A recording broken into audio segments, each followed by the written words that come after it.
Well, good afternoon. 40B project feels like, what did Yogi Berra say, a deja vu all over again. But, so, welcome to the, excuse me here, just left off my one thing here.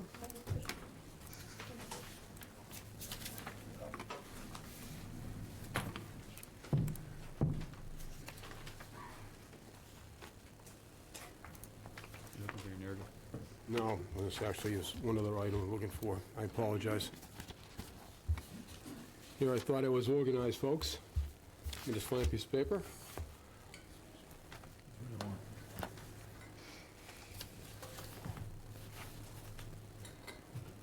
It's not the one, no.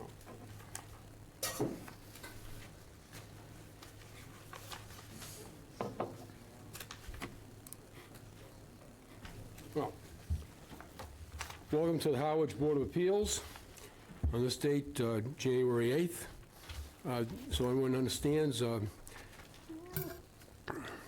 purpose of this meeting is to hear and decide applications before the Board of Appeals which have been brought pursuant to the bylaw of the Town of Harwich and the Massachusetts Zoning Enabling Act. As required by law, the town may audio or video record this meeting. Any person intending to either audio or video record this open session is required to inform the chair.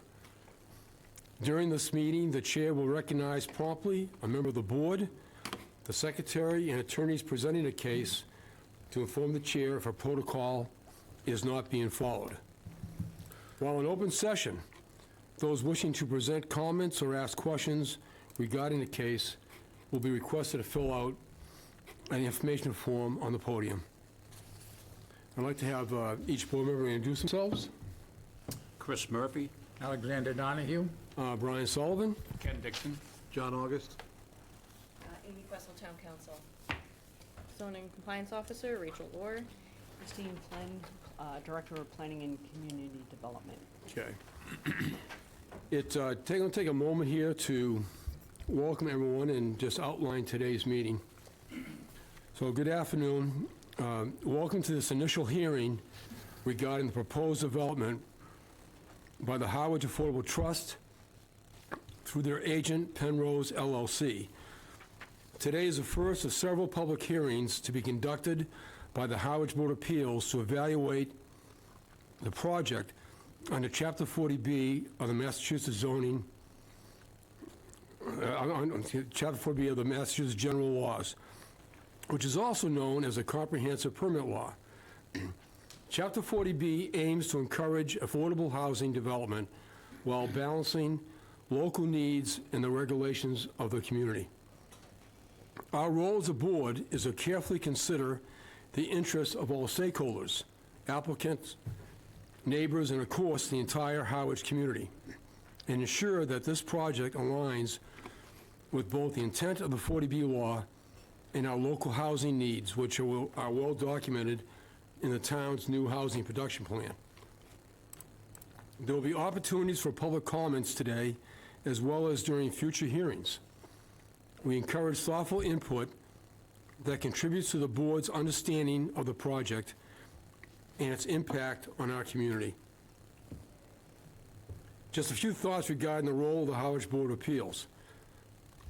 The ZBA is not a policy-making body. Our purpose is to ensure that the laws adopted by the community and the state are applied fairly and consistently and competently. The Board of Appeals serves in a quasi-judicial and technical role.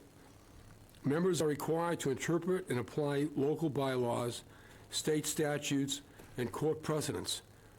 Decisions must be grounded in evidence, legal standards, and established criteria, not public sentiment or political pressure. When the law and regulations are clear, the board must follow them, even when the outcome is unpopular. Chapter 40B, created in 1969, is a state law designed to address the housing crisis in Massachusetts by enabling developments with affordable housing components To proceed through a streamlined process, it allows for flexibility regarding zoning restrictions. Today marks the first in a series of hearings to be conducted over approximately the next 4 months. The public hearings are required to conclude within 6 months from the date the CPA was filed, which will be June 8th. Then the board will have 40 days to issue a decision. After our presentation by the Affordable Trust and Penrose today, there will be discussion between the applicant and the board, as well as some administrative items, followed then by a public comment period. The board will schedule site visit for our members, and please note that a site visit will not be a public meeting, and therefore, per the open meeting law, there will be neither discussion of issues nor deliberation by the board. This hearing will be continued to February 26 at 6 p.m. in this room. The agenda will focus for that meeting on testimony of key stakeholders in Harwich government. Scheduled so far, the fire chief, the police chief, the health director, housing advocacy director. All Harwich committees and boards, which typically will be involved in reviewing developments like this, will be invited to address the ZBA and/or provide their opinions in writing. Under 40B, the responsibility of all of Harwich's regulatory boards falls under the Board of Appeals. At a future March or early April meeting to be scheduled, there will be a report from the peer consultant hired by the Board of Appeals.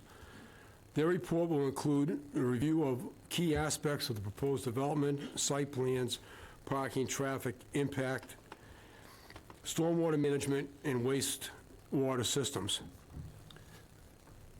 Prior to the public comment period today, I'll outline how we will proceed. This meeting will be adjourned around 4:30 p.m. Hopefully, there will be time for all wishing to speak, but if not, please note that there will be ample opportunities at future hearings. Additionally, this board will also review all written comments submitted. Ultimately, the Board of Appeals will decide on this comprehensive permit application based upon all relevant information and testimony.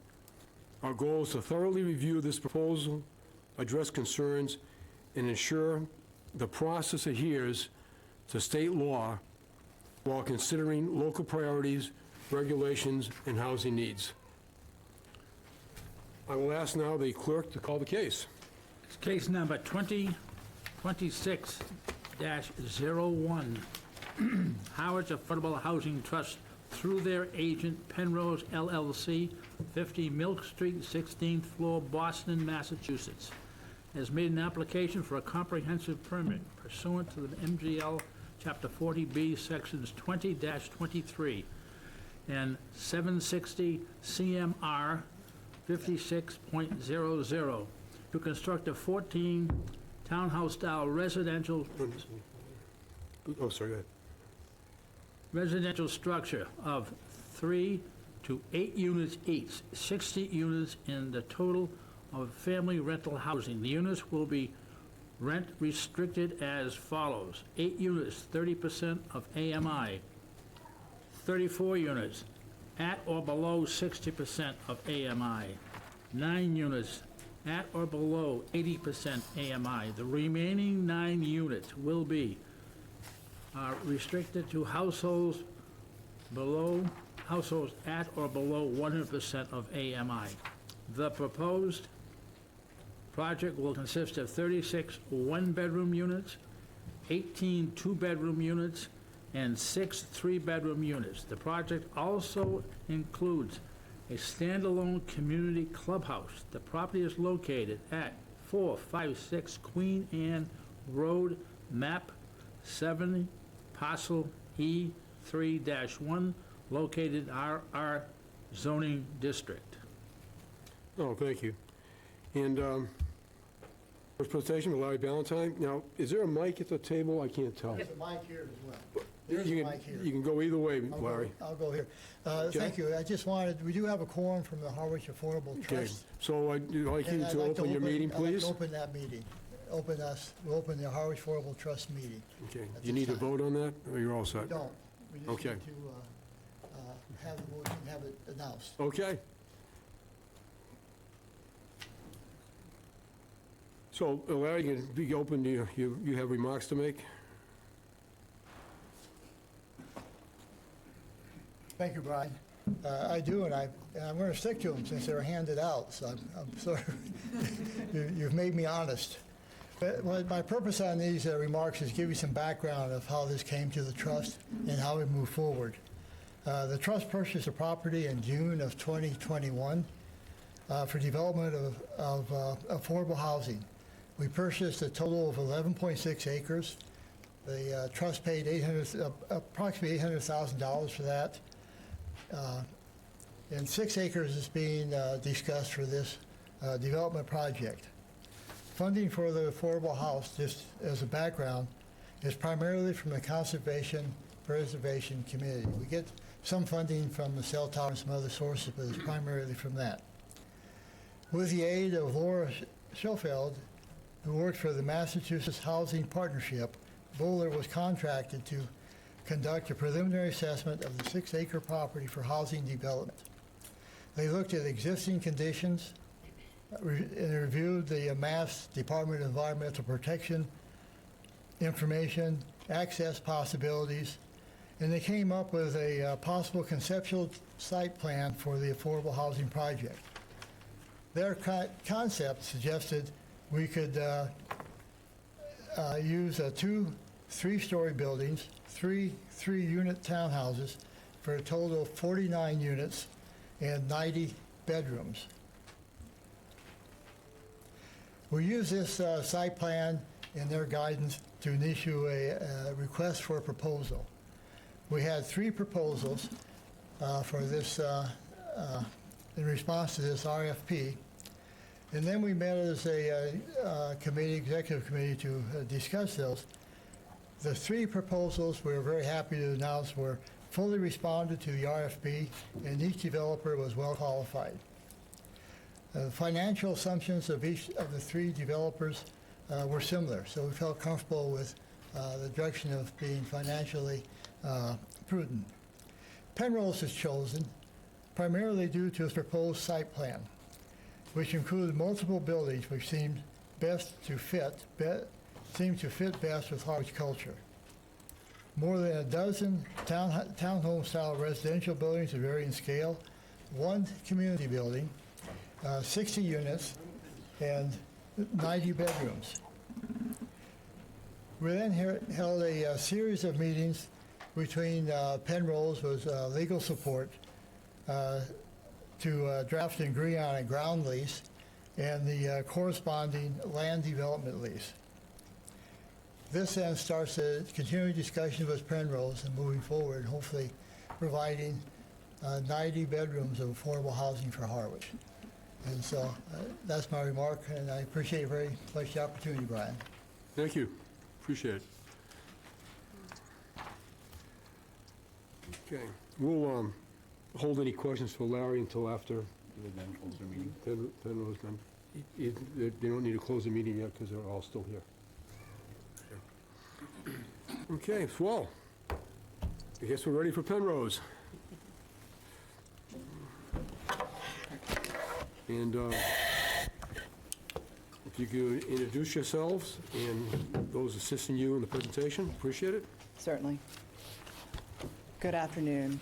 For the record, I'm Marion Rose from Singer & Singer in Dennisport. I, along with Andrew Singer of our office, represent Penrose in this application. We're happy to be here with you today.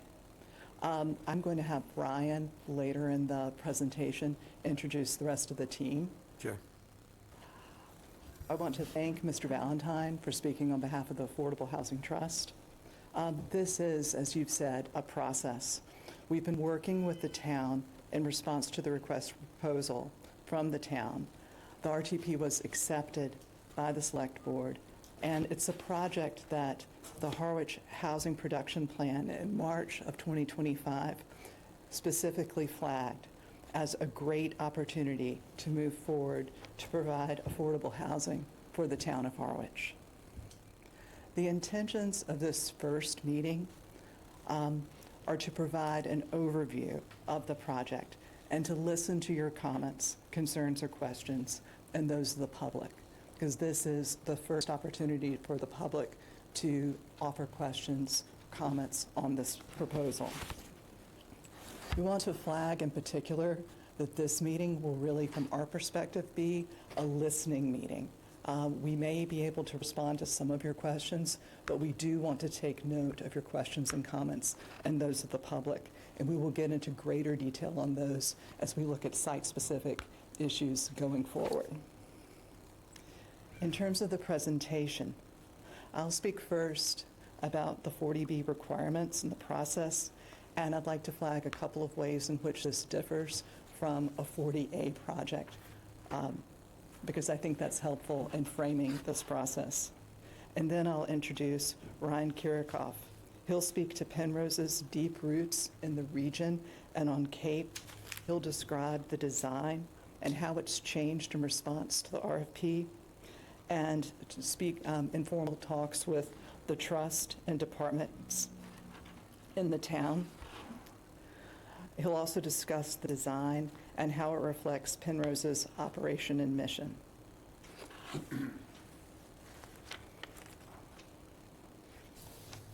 Again, my role here is to speak briefly to the 40B process. Penrose is asking for a comprehensive permit to produce 60 units of affordable housing under 40B. The 40B comprehensive permit process was created in response to a severe need for affordable housing in the Commonwealth. The goal of each community is to provide at least 10% affordable housing. Here in Harwich, that percentage hovers at about 4.9%. There are prerequisites that the applicant has to meet in order to file for a comprehensive permit, and those prerequisites have been met here. There are three. The type of entity has to be an entity that's qualified to apply for a 40B permit. It can be a for-profit corporation, but it has to be a single-purpose, limited dividend corporation. That's a corporation where the profits are limited by state. That's the case here. The project has to be confirmed to be fundable. Projects such as this one need additional funding to cover the gap between what it costs to develop the project and what a developer can get in the market to fund the project.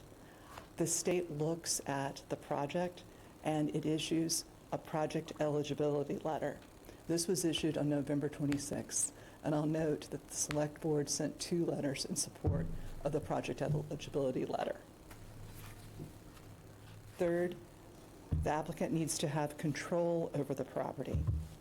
That's the land disposition agreement that Mr. Ballantyne referenced. There's a long-term lease between the Affordable Housing Trust and the applicant. The role of the ZBA, which the chair touched on, and I'll touch on briefly, is to act in the stead of all local permitting committees and boards. The standard of review is to be consistent with local needs. It's balancing the need for affordable housing with other impacts of development. The vote required is a majority vote. It's not a supermajority vote such as what you would have with a special permit under 40A. As part of 40B applications, density is always an issue, and they're generally waivers requested because of density. And those waivers are part of what we've asked for here. I think that we'll talk specifically about waivers as we go along, but I do want to flag that under the multifamily bylaw, what's proposed actually meets or is under the density maximums under the multifamily bylaw in the town of Harwich. At this point, I'm happy to introduce Ryan Kirikoff. Thank you. Would you mind passing that to me? I'm happy to. Thank you. Good afternoon, everybody. Very nice to be with you. Great to see many of you. Thank you for being on the board. My name is Ryan Kirikoff. I'm a project manager with Penrose. My colleagues from Penrose here today are Carmen Chung and Catherine Cullen, and I'll introduce the rest of our team that we've brought with us here today in a moment. Briefly to touch on the agenda, and I apologize to those of you sitting on this side. I'm going to be speaking over you, looking at the slides. But I'll be happy to introduce Penrose, who we are and what we're about, and also this really experienced and talented development team that we've assembled for this project. We'll then walk through the process, the iterative process that we followed to reach the site plan that we have submitted to you today, and walk through other aspects of the built environment of our proposal. We'll then hand over to some of the experts to talk through the site engineering considerations, the impacts anticipated from the site, then the landscape architecture and improvements planned, and then hand over to the architects to look at some of the actual buildings that we've proposed on the site. And then I'll come back and talk about what this property looks like and how it functions as a going concern after development, and how we hope it'll continue to serve the Harwich community for many, many years to come after that. Okay? So here's the team that we've brought today. Again, the three of us from Penrose. The architects here are Union Studio Architects. You'll hear from Paul Atteman in a little while. Vanass and Associates is the transportation engineers. Jeff Dirk is here. Crowley Cottrell is our landscape architect. Mark Warfel will be speaking in a bit. And Bowler is the civil engineer on the project. Angela Botto is here to speak on their behalf. All right, so I'll start by speaking a bit about Penrose and who we are. We are a roughly 50-year-old national developer of mixed income and affordable housing. The company is based in Philadelphia. Carmen, Catherine, and I are part of the Boston-based New England team that has existed for about a decade now.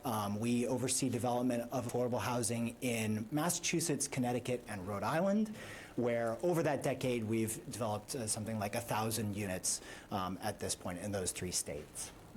We are a build and hold developer, meaning we are not the developer that constructs a project and then turns around and sells it and is never heard from again. We are deeply committed to the communities that we work in for the long term. That's part of why we are really focused on being a great neighbor, a great partner, because again, we intend to be in the communities we serve for a long, long time. We are what we like to call a soup to nuts developer, owner, and operator. That means we are with a project through every part of the life stage, all the life stages of the project. So that's from the sketch on the back of a napkin, the initial concept idea, through all the design process, planning and permitting, the financing, the actual closing of the transaction, construction, and lease up. Then we hand over to our management company, the creatively named Penrose Management Company, or PMC, who manages the property, almost 99% of what we develop. And they ensure that the properties function beautifully for many, many years after we've developed them. On the screen here is an example of a property that we just completed recently in Wareham, just off Cape, that is somewhat similar in concept to what we've proposed here. I'm happy to talk more about that in a bit. This is a look at our projects in Massachusetts, Connecticut, and Rhode Island. I know there's a lot to see and process here, but the point of including this was to show that we really, within the last decade, have started to build a critical mass of projects here on the Cape and just off of Cape Cod. One of the first projects our office completed was in Eastham. More recently, the aforementioned project in Wareham called Swift's Landing, and then also down the street in Orleans, a recently completed project that was a combination adaptive reuse of the former Cape Cod 5-cent savings bank and an addition to it, the bank headquarters, I should say. So we have a good understanding, we feel, of the Cape, the market for housing in general, but definitely the severe need for affordable housing on the Cape. And that's part of the reason we were excited to partner with the Affordable Housing Trust on this really important project.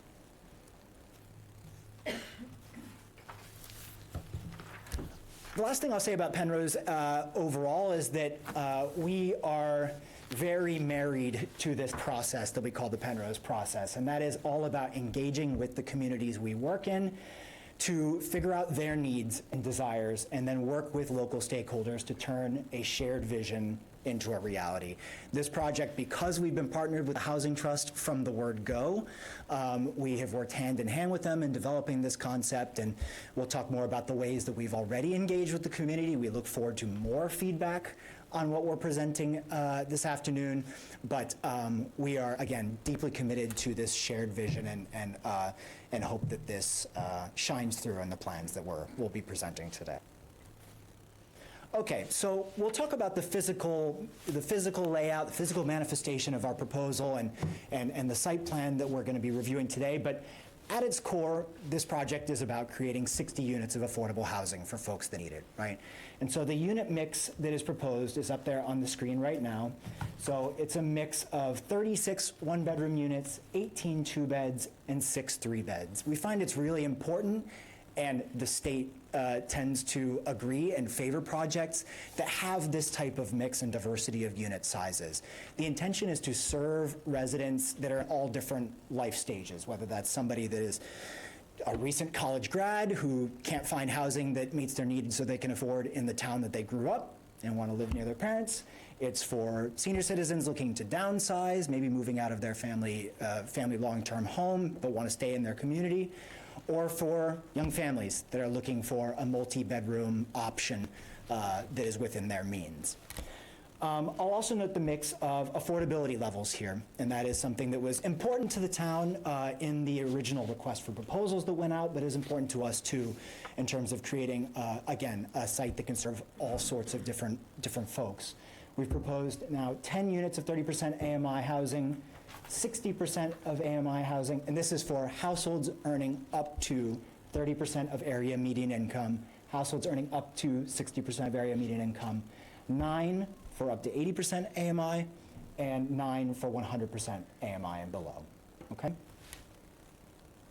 So now pivoting to how we deliver those 60 units in a sensitive way, in a way that maximizes the quality of life for the residents and is compatible with what folks would like to see development look like here in Harwich. So this is the site outlined in red. Hopefully folks are very familiar with it, bounded by Pleasant Lake Avenue or Route 124 to the west, Queen Anne Road to the south, and then you'll see in here we call it paper road, not a real road, but a legally defined road called Bassett's Lane on the northern edge of the property. As Larry mentioned, this is approximately 6 acres of the roughly 11 acres that were acquired by the town several years ago, the southern half of the site. And then this is a look at the topography on the site, and we'll touch a little bit more on this in a moment, but you can see that the grade change is most significant on the southern edge of the site down towards Queen Anne Road. All right, next thing I'm going to show you, we have all these amazing designers on the team, and I've chosen to start this by showing drawings that I made. I am not an artist. I have never been an artist. Please don't confuse this with real drawings.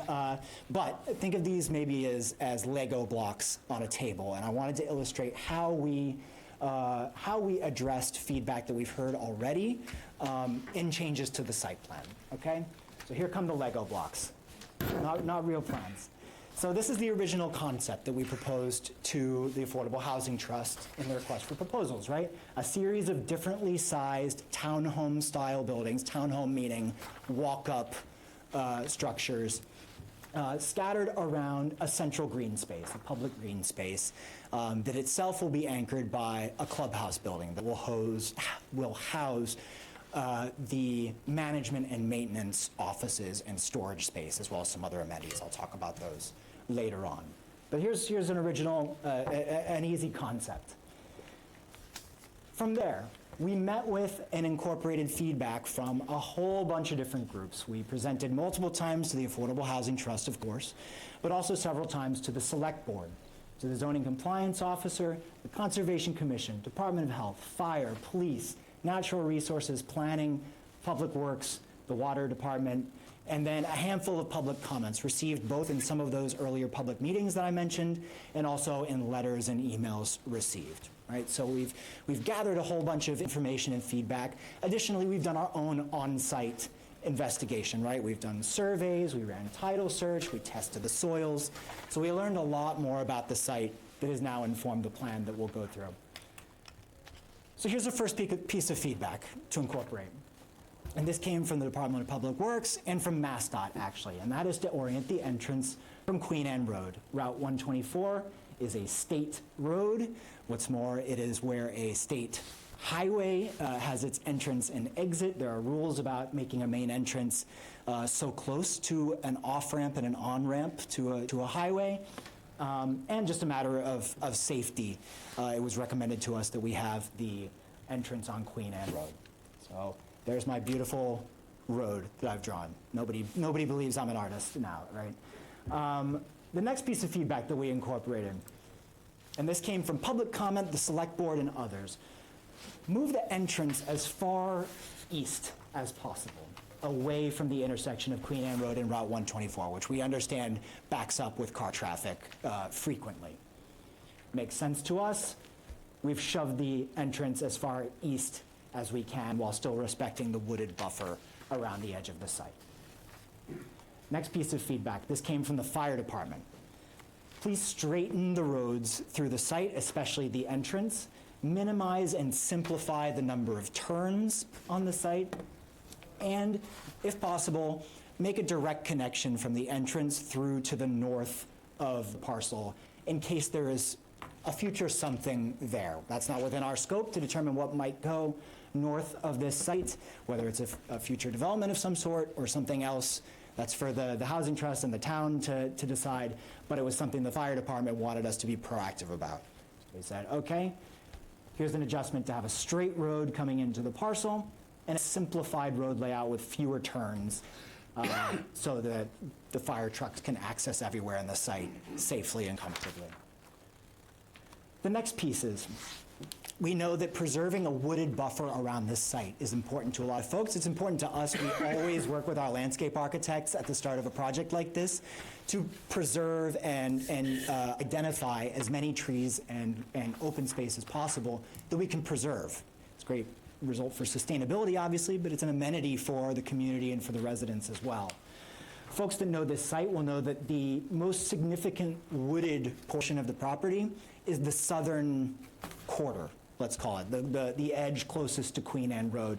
The middle of the site is actually mostly kind of grass and scrub brush. There's not a lot of trees in the center of the site. So that was something that we wanted to preserve in addition to, a less significant but still existent buffer around the edges of the site.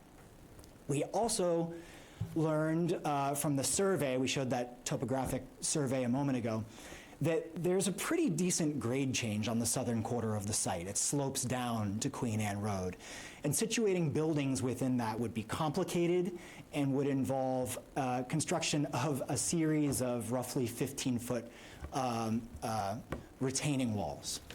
The retaining walls would be visible from Queen Anne Road. They probably would be flanking either side of the entranceway.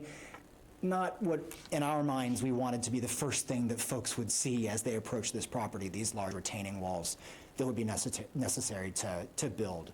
So we chose to move the development slightly north within the site, page north here. And what you see here, again, still Lego blocks. This is a rough approximation of the proposal that we've submitted to you today. I'll skip now to the real drawings. You won't have to look at mine ever again, I promise. It is still the same collection of differently sized townhome-style buildings around a central green and anchored by that clubhouse building. Okay? It's 14 residential structures. They vary, as you heard read into the record earlier, between 3 and 8 units each. It's only a couple that are at 3 units, a couple at 8. The vast majority of the buildings are 4-unit buildings, and still these 60 units overall. Other folks on the team will talk more in a moment about the landscape plan and how we've thought about planting and open space, some of the amenities that will be provided on site, really some of the details that we've incorporated into the plans, like the utility plans you'll hear about. We've also reached a level of detail here where we start thinking about the really exciting stuff like where the garbage goes, where the transformers and generators go, where the crosswalks are situated, that we're happy to talk more about if folks are interested. So with that, I'll stop talking for a moment. I'd like to invite Paul Atteman from Union to introduce his firm and talk about some of the site plans. There you go. Thank you, Ryan. If people don't mind, I'd prefer to stand. I have a better view of That's the great. audience, yourselves, and the screen. Thank you. So, Paul Atteman, principal at Union Studio Architecture and Community Design, for the record. Good afternoon. Pleasure to be here. I wanted to take a few minutes to introduce our work, our firm, because I think, as Ryan pointed out, we have a really talented design team that Penrose put together for purposefully. And Union Studio has been around since 2000, so over 25 years, with a mission to use the power of design to enrich lives and strengthen communities in which we work in and visit and are partnered with. So we're partners, we're leaders, we're stewards, artists, and most importantly, we're grateful to be doing this important work. The approach is mission-driven. We're committed to designing places that are endured for generations. And that work includes urban design, community design, civic and institutional work, mixed-use developments, rehabilitations, but most importantly, housing, which is predominantly in some form in about 75% of our work. And because of our experience from this, we have a large portfolio, if you go to our website, of these particular housing types and project types. We were asked by the Cape Cod Commission about 5 or 6 years ago to really start analyzing the housing crisis on Cape Cod specifically. And with them, we went on a roadshow in 5 communities: Orleans, Eastham, Falmouth, Hyannis, and Sandwich.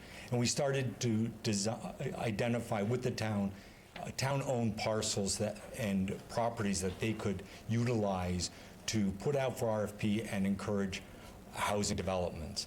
But not housing developments that are large scale and uncontextual, but housing development that is a scale that is found in Cape Cod communities and the fabric in and around Cape Cod. And that means that they could be units within 3 or 4 units within one structure, or 8 units in a structure. And as you're driving by, you don't know that there are that many apartments in a particular structure. It looks like a large single-family house or a duplex.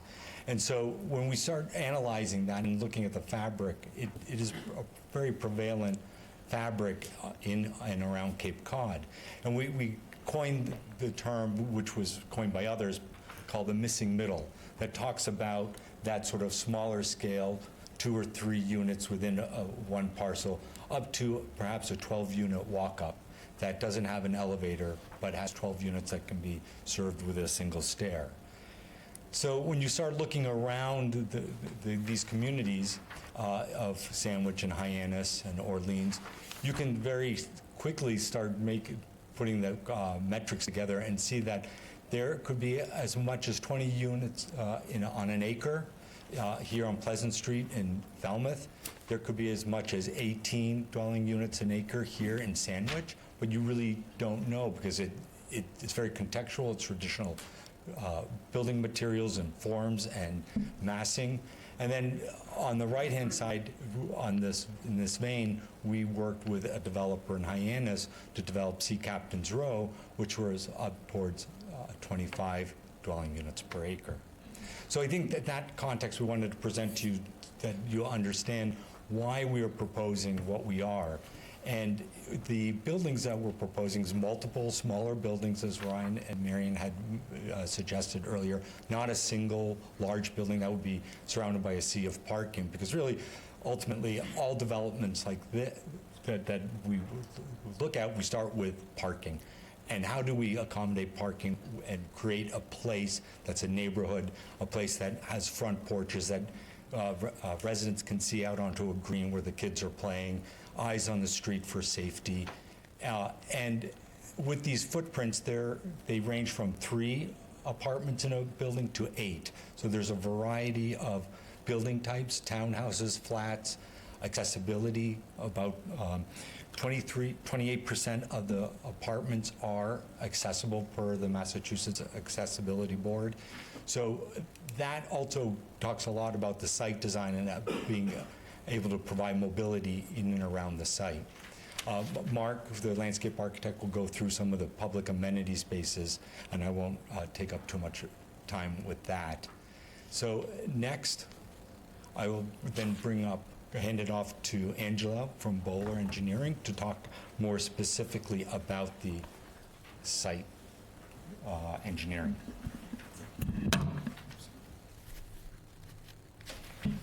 Hello, good afternoon. For the record, Angela Botto. I am with Bowler Engineering, and we are the site civil engineer on the project.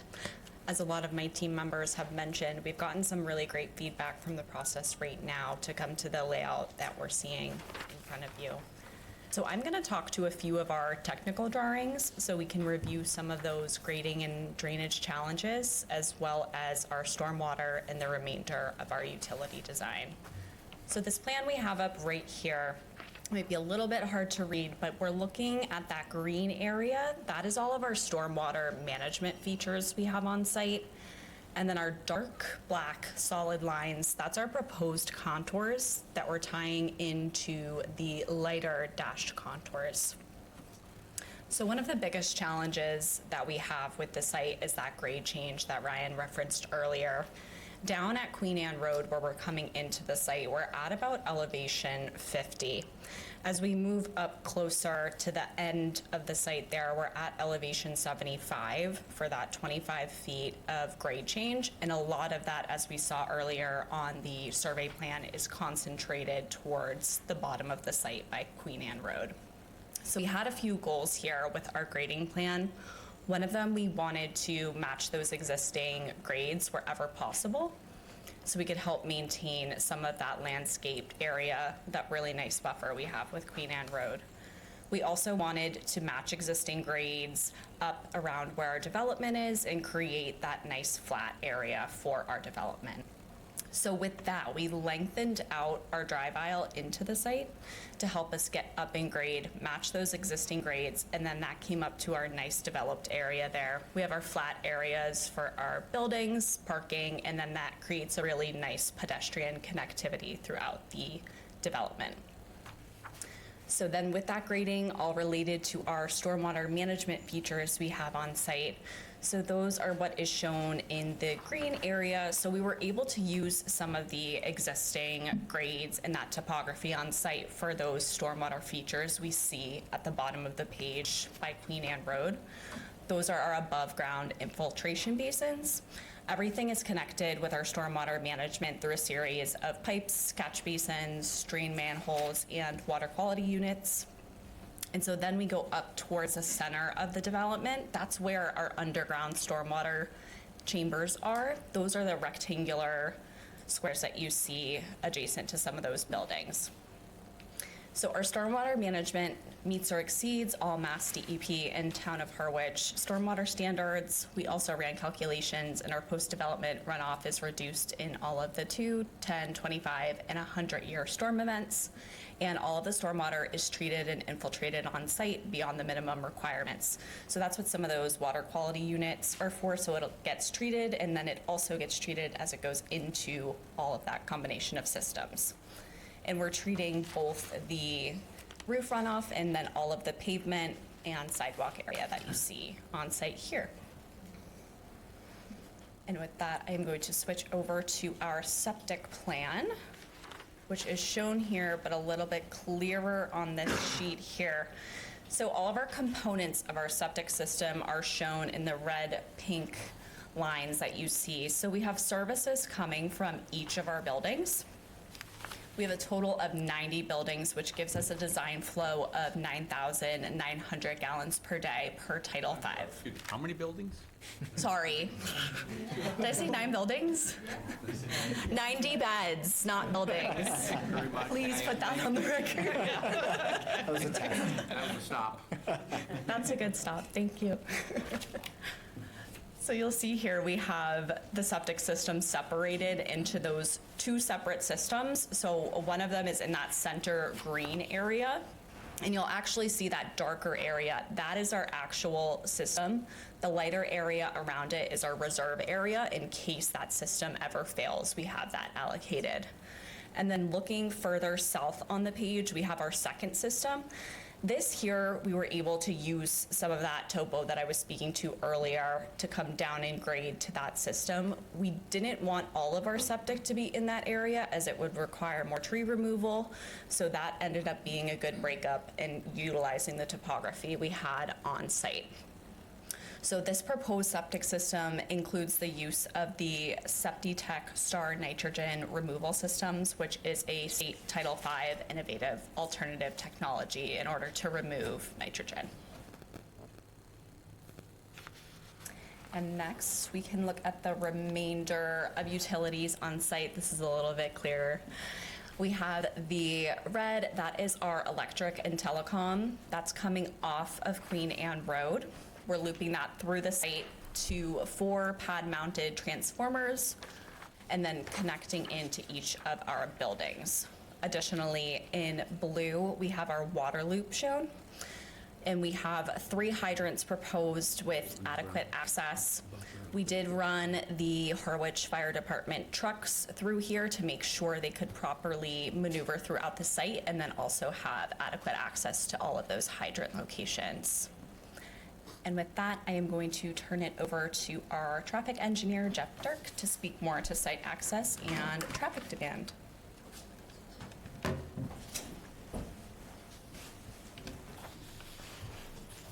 Thank you, Rachel. Good evening, Mr. Chairman, members, or I should say good afternoon, Mr. Chairman, members of the board. Jeffrey Dirk with Vanessa & Associates. I'd say deja vu all over again, but maybe not a welcome deja vu as it relates to traffic and transportation. So we're the traffic engineers at the project, and for those of in the audience who didn't catch the banter at the beginning there, we are the traffic engineers for Pine Oaks Village. I'm going to mention that only from the standpoint of we are very familiar with this area. We're very familiar with the feedback that we receive from this board as well as from the town departments, specifically police and fire. And I think hopefully as we go through the process, and the chair had mentioned undertaking peer review, we've taken all of that feedback, including the feedback from the peer review consultant, and hopefully as they go through their review of this document, what they'll see is consistency. And I think that's important. It's important from a couple of respects, not only the peer review, but I think consistency from the standpoint of what the board has heard and has understood in terms of how the Pine Oaks Village project went forward. And then as we talk about the mitigation, bless you, what you're going to see is building upon those commitments that were made as a part of that project, because as the board is probably very familiar, there was commitments for funding and assisting the town with certain grant applications. What you're seeing is now this developer adding to that. So to the extent that there was a pool of money established related to specific improvements at Queen Anne and Pleasant Lake, this project's going to add to that as well, with the ultimate goal really be of getting some physical work done in the area to address the traffic concerns that we know the board and the community has as well. So in terms of the impact assessment, so there's a full transportation impact assessment that's a part of the record for the project. It is fully compliant with both town standards as well as those of the Department of Transportation. And obviously, given that we're on Cape Cod, we also follow the standards of the Cape Cod Commission. In particular, as it relates to those standards, if we were off Cape, we would typically just be looking at Department of Transportation standards, which are just average month conditions. So 9, 10 months of the year, what does traffic look like? And that's what we assess. Because we're on the Cape, we add an additional set of analysis where we're looking at July and August, and what are the impacts of the project and traffic volumes during those time periods. So the impact analysis that you see looks at both of those conditions as it relates to the transportation infrastructure. As I mentioned, it's a transportation study, so we're looking at pedestrians and bicycles as well as motor vehicles as well. So that's taken into account with the site plan, as you saw, the layout that was presented with sidewalks and crosswalks. We look at the same conditions off-site and look at how the project is sited in relation to all of those features as well. The methodology, as I said, if you look at this transportation assessment and you look at Pine Oaks Village 4, in fact, if you look at the traffic volumes for what we term the build condition, they are exactly the same. The reason for that is that this project was included as a part of the transportation analysis for Pine Oaks Village. So essentially what we did was we swapped the condition and the build. So Pine Oaks Village, in that transportation study, we added it to the build condition. So this project was included in the no build, and then we added Pine Oaks Village on top of it, created the build condition. So in the case of this transportation study, Pine Oaks Village is now in the no-build condition, and this project gets added in the build. The reason we do that is because what we're trying to do is quantify the specific impacts of the project itself. So that's why you see the swapping of those conditions, but the traffic volumes are exactly the same. So in terms of what I'm going to present to you in terms of looking at those future conditions and the impacts on the roadway system, it's exactly the same. However, what we're going to talk about is the impacts that this project creates on those conditions versus just Pine Oaks Village on top of that. So that's really the difference, but as you look at the numbers, they're going to be exactly the same, which I think is helpful as you're evaluating this project. The project itself, as we looked at the impacts, does not create a significant impact on the transportation infrastructure. So before there's a lot of groans as it relates to that, it doesn't mean that it's free-flowing traffic. We all know that in the summertime, we have significant queuing, backups, and delays at intersections. So we're showing those conditions. We're showing that as you try to get off of Route 6 onto Pleasant Lake, that there's backups. There's a queue of about 16 vehicles on the ramp. We documented all that. We know that those conditions exist. As we're looking at the impact of the project, what we're talking about in terms of no significant impact being how does this project impact those conditions? Obviously, it doesn't get better without improvements being in place. But as it relates to how the project impacts those conditions, if we look at average month conditions, so 10 months of the year, the addition of the 60 units at this site creates impacts of delays going up by anywhere from 4 to 12 seconds at any intersection. So it's not significant. And the queues at any intersection don't go up by more than one vehicle. Now, as we look at summertime conditions, of course, we have those backups. So if you're trying to get off of Route 6 onto Pleasant Lake, you're coming from Hyannis, let's say you're on the highway, we know there's a long queue and you're trying to get off, and if you're making the right-hand turn, you're still backed up by everyone that wants to go left. So the delays, instead of it being a 12-second delay added as a result of the project, the delays go up closer to about 30 seconds. What that means in terms of the backup on the ramp is about one additional vehicle. So it's not significant in terms of those cumulative or additive impacts at the locations, but it's not, doesn't mean that there's not improvements needed. And so what we're trying to do as a part of the project is proportionally address the impact and how the project might be able to effectuate improvements at specific intersections on the roadway. And so that's what we've done, again, consistent with what was done for Pine Oaks Village. Under both average and peak month conditions where you saw the driveway, and again, very important in terms of locating the driveway to the project, and I'll show a slide in a minute, but we can't have a driveway on Pleasant Lake. And one of the reasons for that is that, as you heard, not only does it's a Mass DOT roadway down to Queen Anne. Mass DOT specifically sets what's known as a no-access line opposite their ramps. They don't want people building driveways opposite highway ramps because it interferes with the flow of traffic on the highway. So if you're trying to make an improvement, let's say at one of those ramp intersections, if you wanted to put a traffic signal in, if you add a fourth leg to that intersection, it becomes very complicated. So what they try to do is make sure that you don't put driveways on sections of roadway where they have ramps or where you would develop a driveway close to the ramp, so they put a no-access line. That's what it's called. So it is intended and as it says, which is you can't have an access. So as you look at the property itself, there's a significant portion that's along Pleasant Lake that has that no access designation. So we can't get a driveway out there because the state doesn't allow it. They do look at, do you have options for other alternatives of access to the property? So of course, as you look at this property, there's frontage on Queen Anne. So that's where, as we heard at the beginning, the state said, put your driveway out to Queen Anne, because that's what their initial test is this a landlocked parcel created by virtue of the establishment of the no access line? In the case of this property, it's not, because there is frontage along Queen Anne. So that's one of the reasons. The other thing is obviously Pleasant Lake has much more traffic going at higher travel speeds, so you'd rather have the driveway on a lower volume road with lower speeds, and so that's another reason for that. Lastly, in terms of the location of the access, as you saw with the site plan, is pushed as far away from the intersection as possible. I will show a concept plan in a few minutes, which will be familiar with to you from what you saw on the Pine Oaks project, where we're suggesting development of turn lanes on the Queen Anne Road approaches to Pleasant Lake, and where you see the driveways located, it's far away from the intersection as possible. So as we're developing that opportunity for those turn lanes, we can put the driveway outside of where those turn lanes are so that it won't interfere with the queuing, because I think that was one of the reasons why it was mentioned, move the driveway as far away from the traffic signal as possible, because we don't want the queue to extend past the driveway. So situating the driveway as shown allows us to do that, and it's also consistent with those improvements, which I think is a good thing in looking at what the board has already seen for potential improvements at the location. Independent of this project, there are two locations that we identified as high crash locations. One of them familiar to the board, it's the Queen Anne Pleasant Lake intersection.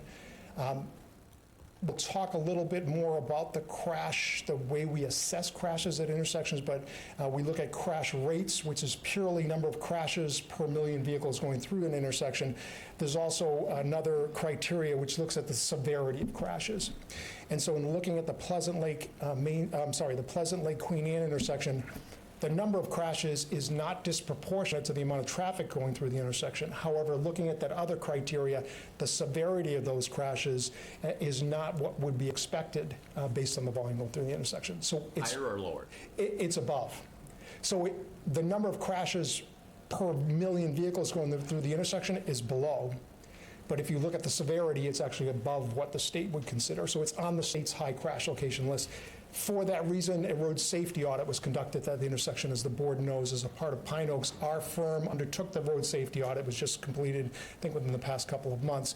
As a result of that, there's a series of recommendations that came out of it. Police, fire participated in it, as well as planning, Mass DOT, the Cape Cod Commission as well.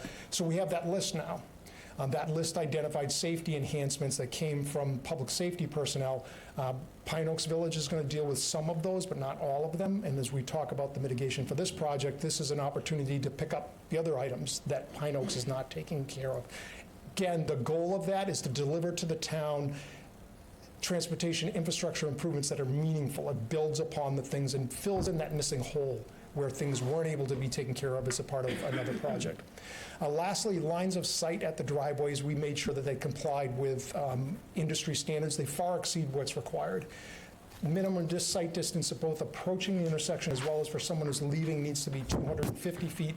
The sight lines, and I know you're probably very familiar with the site, pretty clear sight lines. The sight lines exceed 490 feet. So we have clear sight lines. You can see clear down to the intersection where the traffic signal is. You can see over 500 feet looking in the other direction toward Oak Street. So if we look at the situation of the driveway in terms of its position along Queen Anne Road, it meets all of the tests that we would have to make sure that the driveway can function properly. So just going into some more detail with transportation assessment, this slide, very small, shows where the site's located. Just about in the center, you can see the interchange just to the north of where the property is located. So this slide here shows the study area that we evaluated, but also looks at those alternative modes of transportation and where they're located in the area. So as we looked at this project site at 60 units, it's going to produce about 36 peak hour trips. So that's the amount of traffic that's produced during the peak 1 hour period in the morning, the peak 1 hour period. I'm sorry. Just stepping back for a second with regard to the exit onto Queen Anne. During our last discussion, the question arose with regard to speed limit signs. Right. Has anything been done with regard to the state on speed limit signs, the town? So the town can, so the way that, so speed limits are set by Mass DOT, even if it's on a local road. There's a process that the town has to undertake to establish a speed limit. It's known what's called a special speed regulation. Mass DOT there's a study that has to be undertaken. As far as I know, the posted speed limit is 35 miles an hour on this section, so on the east leg of Queen Anne, the posted is 35. If the town desires a change in that speed limit, there's a process that you need to go through. Myself, as well as Mass DOT, will always kind of caution the town that the way that study's done is that you measure the 85th percentile speed, and then you look at the surrounding land use, you look at the geometry of the road, and unless there's a significant feature that would say that the speed limit should be less than the 85th percentile, it's set at the 85th percentile. We did do speed measurements on the section of road. We did them where the driveway is. Because of the dynamic of the traffic signal being there, what you see is traffic is slowing down coming into this intersection and speeding up going in the other direction. So where the driveway is, it's actually 85th percentile speed is 25 going toward the signal, 30 miles an hour going away from the signal. As you get to just about the site or a little bit to the east of the site, I think that's where the 35 mile an hour posted speed is, or regulated speed. As people are approaching that light, I can affirm that these people accelerate to make the light.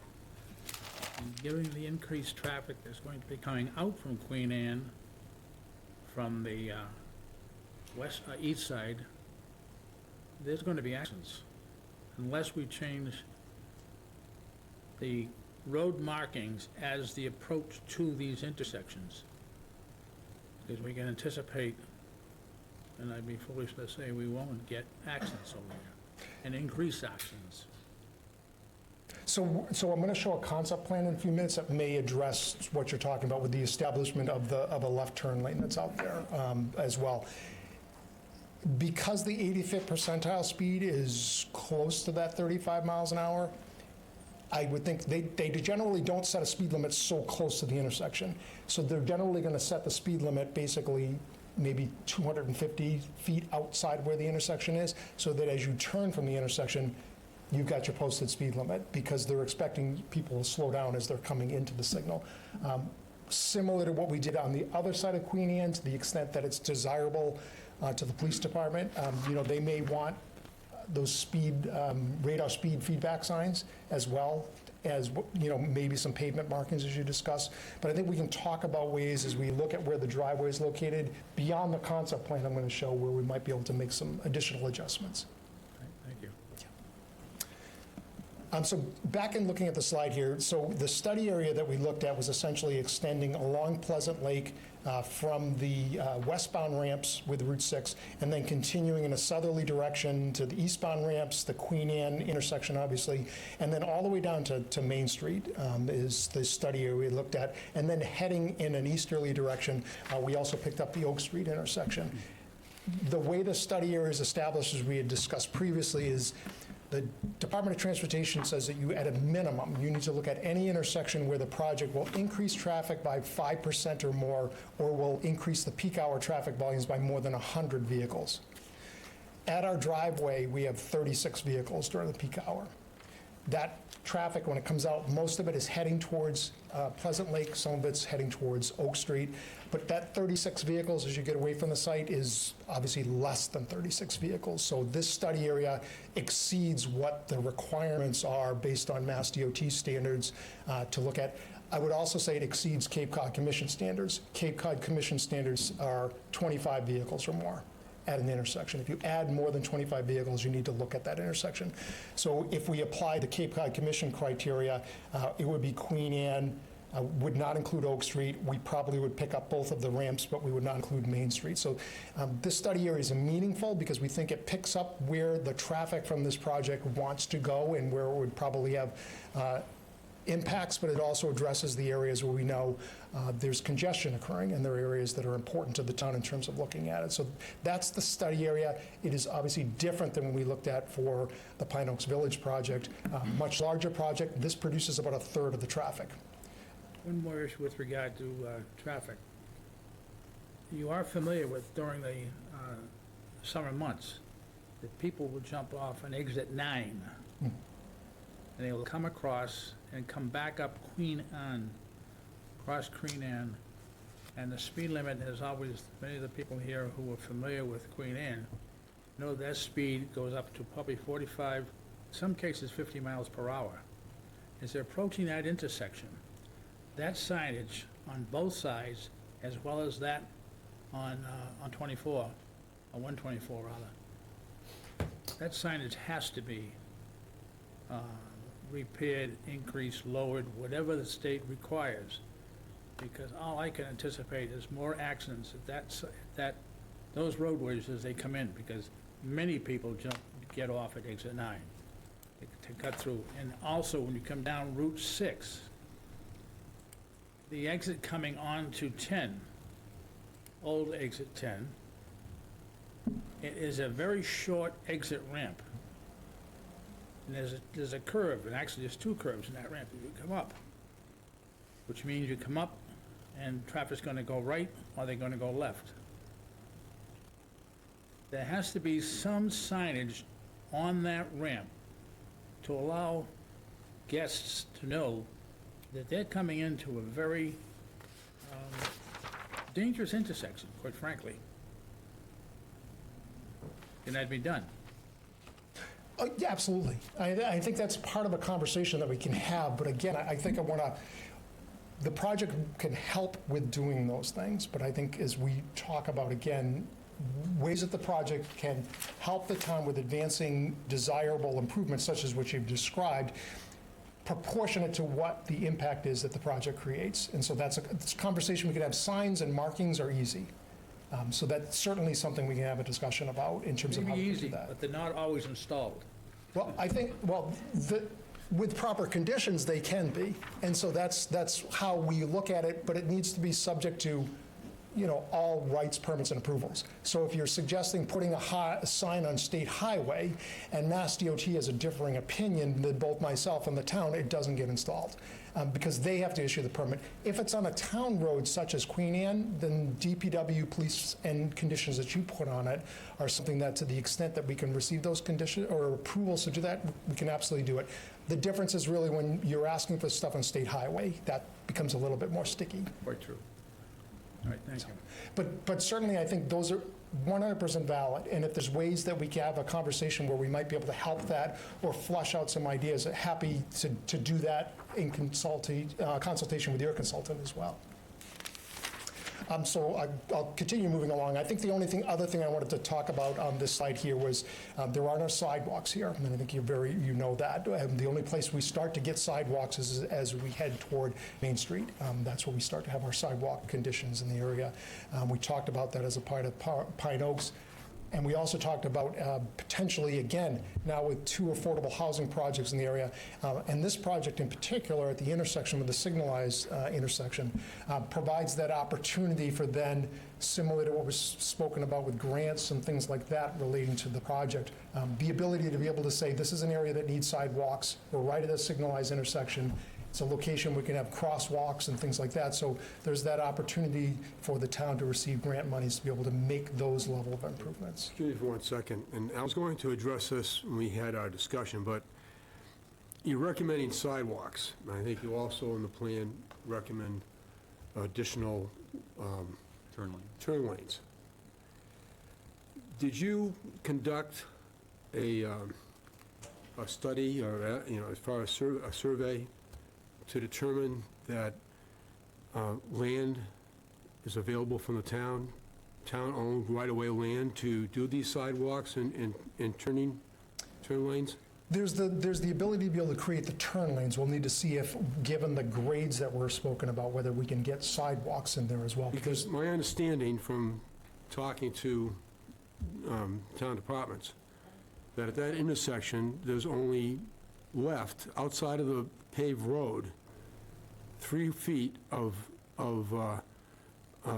land available for that opportunity. On Queen Anne or on Pleasant Lake? On Pleasant Lake, there is exactly what you described. I'm sorry, yes, on Pleasant Lake, That's why, as we looked at the improvements, there wasn't much we could do at all in Pleasant Lake because of the fact that there's really no right-of-way that's there. And you can see that as you head southbound, where there's a fence on the west side as you're approaching the intersection. But the Queen Anne approaches was where there was some room to be able to create those lanes. So you have you've done a survey. Can I have that map at some point? Yep, it's actually a part here, and we've shown the right-of-way lines that are on there. So this is a part of the record. It was submitted as a part of the Pine Oaks project, where we've shown on there where the right-of-way lines are, the ability to be able to create the turn lanes on both approaches. Where we don't have the land is on Pleasant Lake. And so we would like the ability in the future. There's a desirability to have additional lanes to store queuing on Pleasant Lake, but given the constrained right-of-way there, there's not the ability. The state was able to widen to put the turn lanes you see there, but they took all the right-of-way to do that.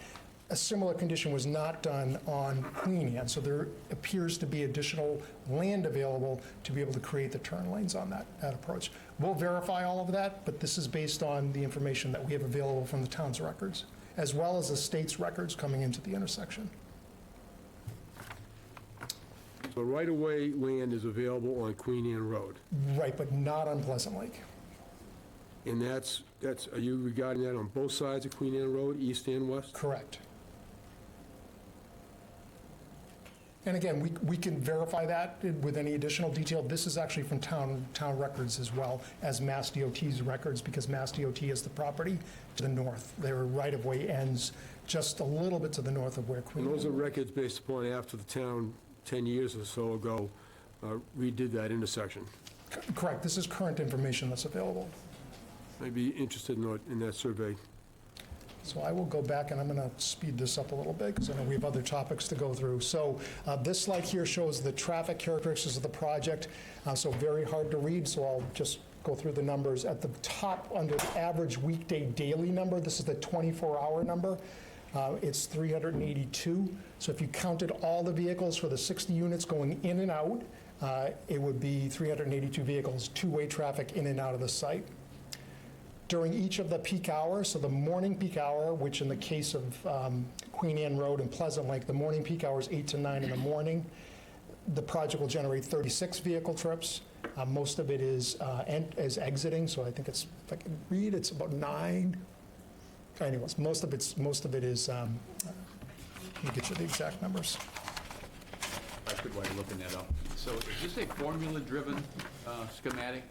I find it a little difficult to believe that only 10% of the total trips are going to happen at peak time. That, to me, is counterintuitive. So 24-hour number is the 482 number. What I would do is, to the extent that it's helpful to the board, I can show you a graph of this. This is done based on studies that were done of similar communities. It's probably like 80 years worth of data that's been collected. The most recent publication of the data was provided in August of 2025. So it's current data based on multifamily communities. And as we look at the amount of traffic that's produced and we plot it on a graph, what you'd see is the total would be 382, but it rises up. So 8 to 9 in the morning, it rises up and it gets to 36. Then it comes back down, peaks a little bit in the morning, comes down, then peaks again at 36 in this case in the evening, and then comes back down. The total is 382 if you added up all the ins and the outs. As you look at the 36 trips, so 8 to 9 in the morning, it's 36 trips. Now, if I slide the bar a little bit, it doesn't like drop off a cliff. So if I went and I looked at a time period of either 7 to 8 or 9 to 10, it's not going to be 36, but it could be 35. So the cumulative impact of the project is 382 over the course of the day, but during those distinct spikes, that's when it's only 36. And I kind of equate it to the fact that as you think about your neighborhood or your household, is not everyone leaves at the same time. So I may be leaving my neighborhood. In fact, if I'm leaving to go to work at 6 o'clock in the morning, let's say, I may be the only one leaving my neighborhood. It's all single-family homes. But as I look at through the course of the day, there's going to be a spike that happens where there might be 3 or 4 cars leaving my neighborhood at that time period. That's the peak. So what you're not catching is the traffic that leaves before and after that peak time period. So those are the That's the traffic volumes associated with the project. Again, 382, and then during each of the peak hours, it's 36 vehicles in the morning, 36 vehicles in the evening. It's just unique in this case that it's the same number in the morning and same number in the evening. Generally, you don't see that. Generally, the evening's a little bit higher. But in this case, given the mix of units, because as you saw from the architect, we have different unit types which produce traffic a little bit differently as well. And so we've broken it up into those different unit types. And it has to do with really, we classify the units, if there's one set of stairs where you go up into the building and then you go out each of the units there, versus if they're townhouse units where you have your own door. For one reason or another, the townhouse units generally produce more traffic where there's a single door going into them versus if you have a multi-unit building with one set of stairs going into them. And that's just a unique statistic as it relates to different housing types. Same way a single-family house would produce a lot more traffic on a per-unit basis than even a three-bedroom unit as a part of this project. And it really has to do with demographics and such as they relate to home ownership at some of the units. So this slide, we've termed dispersal because this is how, as we look at those traffic numbers associated with the project, this is how it disperses itself onto the roadway. And it goes back to that point that I was mentioning, that we have 36 vehicles during those peak hours. When they come out to the driveway, now they turn left or right. And then as they get away from the project site, they disperse themselves to the intersections that we looked at. So as you're looking at the slide here, just a couple of things for orientation. As we look towards the Oak Street intersection, we'll say that's about 25% of the trips or so, or 30% over in that direction. The rest of the traffic is over on Queen Anne. The rest of that is over on Pleasant Lake. Most of it's getting onto the interchange, or in the case of what was mentioned, it's either using this interchange or during the summertime, maybe it's jumping off and coming on Queen Anne Road. Just for a second, I need to take, for a board member, a 5-minute break, okay? Yep, thank you, Mr. Chairman.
Thanks, Larry.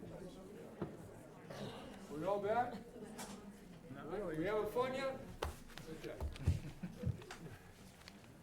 All right, we'll get, let's, Wrap it up. no, no, Yes, let's yeah. move forward. Well, so Everyone here loves hearing about traffic. yes. I mean, I just want you to know. So we've gone through kind of the technical analysis and such, and as I mentioned, we've undertaken an analysis of the impacts of the project, and what you'll hear about in future hearings as well is about what we look at, which is, we talked about safety, but we also look at motorist delays and vehicle queuing at intersections. So, if you're at the traffic signal and you're waiting there, you wait a certain amount of time, we quantify what that time is before and after the project is constructed.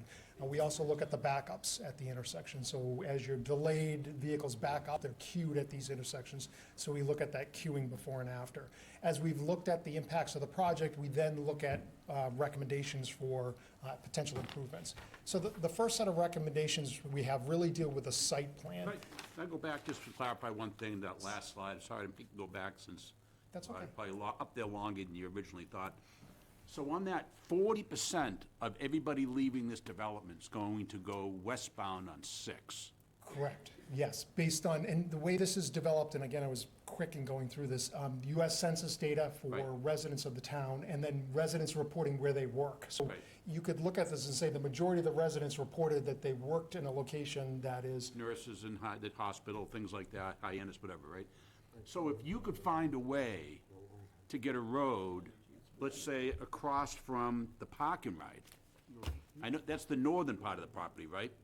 You would eliminate 40% of the traffic off of Queen Anne. Even if it just goes northbound on 124, you would eliminate 40% coming out of that property onto Queen Anne. Is that right? If you put if there was the ability to get a driveway out Right. Pleasant Lake, you would probably eliminate more than that, probably 40, 55, about 60% of the traffic. Because that traffic either wants to be in the interchange, either going Because someone's gonna go east or forward. west, or something, right, Pass exactly. that up to the tech high school or something like that. Correct. Right, okay. Exactly. So if that was an option, you'd relieve a lot of the traffic off of Queen Anne. If there was an additional And that means, yeah, intersection, at least leaving the place. Coming back's probably more difficult depending, right, exactly. because of what the Right. state will allow. Nope, you've read that diagram exactly right. All That's right. exactly how you'd look at it. That might work. So in terms of recommendations, as I mentioned, the first set of recommendations deal with the site plan itself. And these have all, I think, before the site plan was presented to you, this was published so that it was used to inform the development of the site plan. So all of these recommendations that you see here that we've had as a part of the transportation study are incorporated in the site plan. They deal with just general standards, and I think as a board, these are things you'd expect on a site plan: proper width of roadways, stop signs, stop lines, crosswalks, sidewalks, ADA compliant wheelchair ramps. So those are all in here, and again, these are things I think you'd expect as a part of a good site plan that's before you, and these are a part of what has been developed here. The last recommendations deal with those sight lines. As I mentioned, the sight lines, we need 250 feet based on 35 miles an hour. The sight lines are 490 feet, 490 foot or greater sight distance is what would be required for a 55 to 60 mile an hour approach speed. So it's a good location for a driveway in terms of the sight lines along the roadway itself. So we want to make sure, as we do our nice robust landscaping plan, that we don't put anything within those site triangle areas. And so that's what that last recommendation is. On your fifth bullet point, it regards or references a school bus stop. Correct, Where do you yes. see that happening? That needs to be a conversation with the school department. It's really as to where do they want to have the bus stop. And so I think it's similar to what we had with Pine Oaks. It's school department provides input, where do they want it, and then we establish that as a part of the project, and we establish connectivity to where that bus stop would be. So I think that's something that we need to do, and we just said, it's one of those things, I know the board would make sure that we take care of that as a part of the project. We always point that out to make sure it doesn't get lost anywhere. So the board's reminding us, we're also as the transportation consultant saying you need to consider that. Thank you. The next set of recommendations are the off-site recommendations. These are, in terms of the approach that you see, are consistent with what we had discussed as a part of the Pine Oaks project. So we've broken it out into safety and capacity improvements, The safety improvements, that road safety audit was already done at the Pleasant Lake Queen Anne intersection by Pine Oaks. Identified improvements, Pine Oaks is contributing money to that. We're going to do the same thing, is contribute money to those improvements as well. For capacity improvements, again, consistent with what Pine Oaks is doing,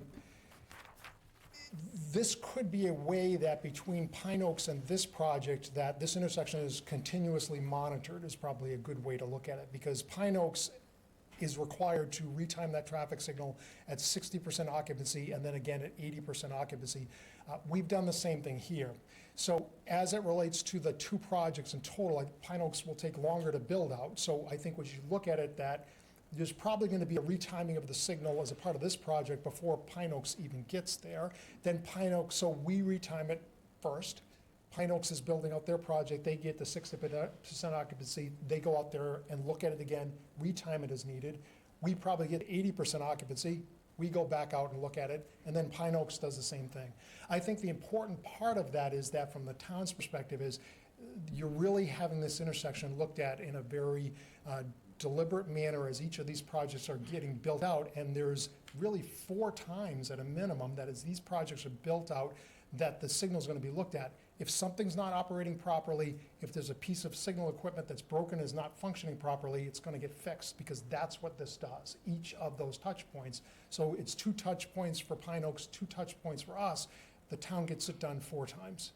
And so I think it's a good way of really having monitoring and making sure that that intersection, which is really the linchpin to traffic flow in the area, is looked at as these projects are developed. So the contributions that are mentioned here, since we've got 2 parties involved, and who are they coming from, Penrose or from the Housing Trust?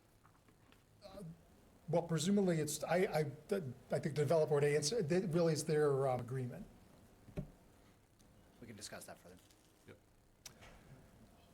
We already talked about the grant applications for this intersection. Now we have 2 projects, affordable housing projects, that are in this area that would fall into that grant application. So we would be working with that. So now we can present a cumulative approach to looking at affordable housing and improvements that are supportive of affordable housing at the site. The last thing in terms of capacity is a contribution toward the improvements at the intersection. And we already talked about this. So it's really, as we looked at the potential availability to develop improvements, as we looked at the intersection based on the available information, would be adding the turn lanes onto Queen Anne. We've analyzed this. It results in a significant benefit in terms of traffic flow at the intersection, reducing delays in vehicle queuing. So the effectuation of these improvements, confirming that the right-of-way is available, will result in a significant benefit to the intersection. Any widening of Pleasant Lake Avenue is precluded because of the lack of land. We know that for sure, and we're going to verify the Queen Anne. And this is one of the things I will follow up before the next meeting as it relates to ground survey and verification that there's the ability to be able to make these improvements.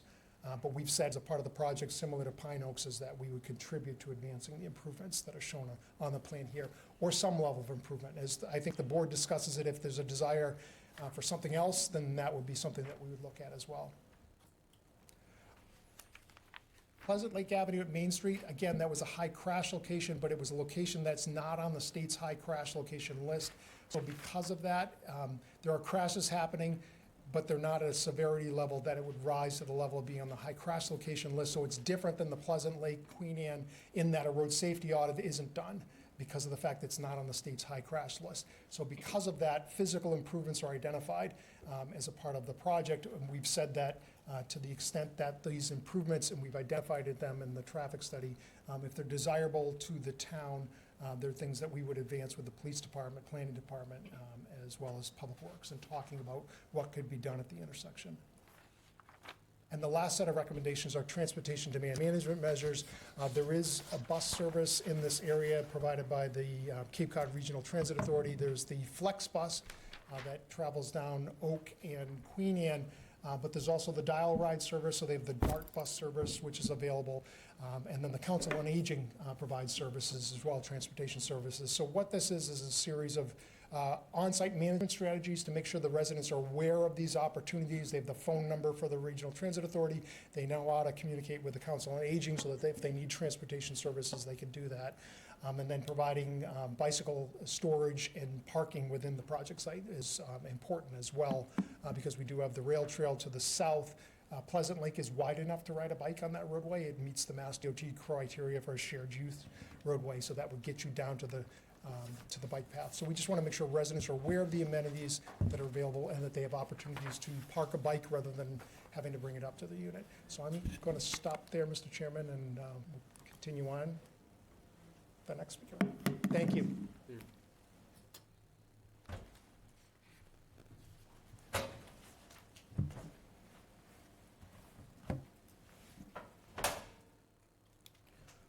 Tough act to follow. For the record, my name is Mark Warfel. I'm a landscape architect with Crowley Cottrell Landscape Architecture. We're a firm based out of Boston of 14 designers, and we focus on creating places that foster connection and well-being. We work on all sorts of projects, from public parks to campuses, cultural institutions, multifamily housing, and residential spaces. And we bring all that expertise to this project as well as our other projects. I just want to orient back to the site plan really quickly. Down at the bottom of the screen is Queen Anne Road. Along the left side's Pleasant Lake Avenue. We have the entrance that comes off of Queen Anne Road and up into the site. I'm going to attempt to use the laser pointer and not blind anybody.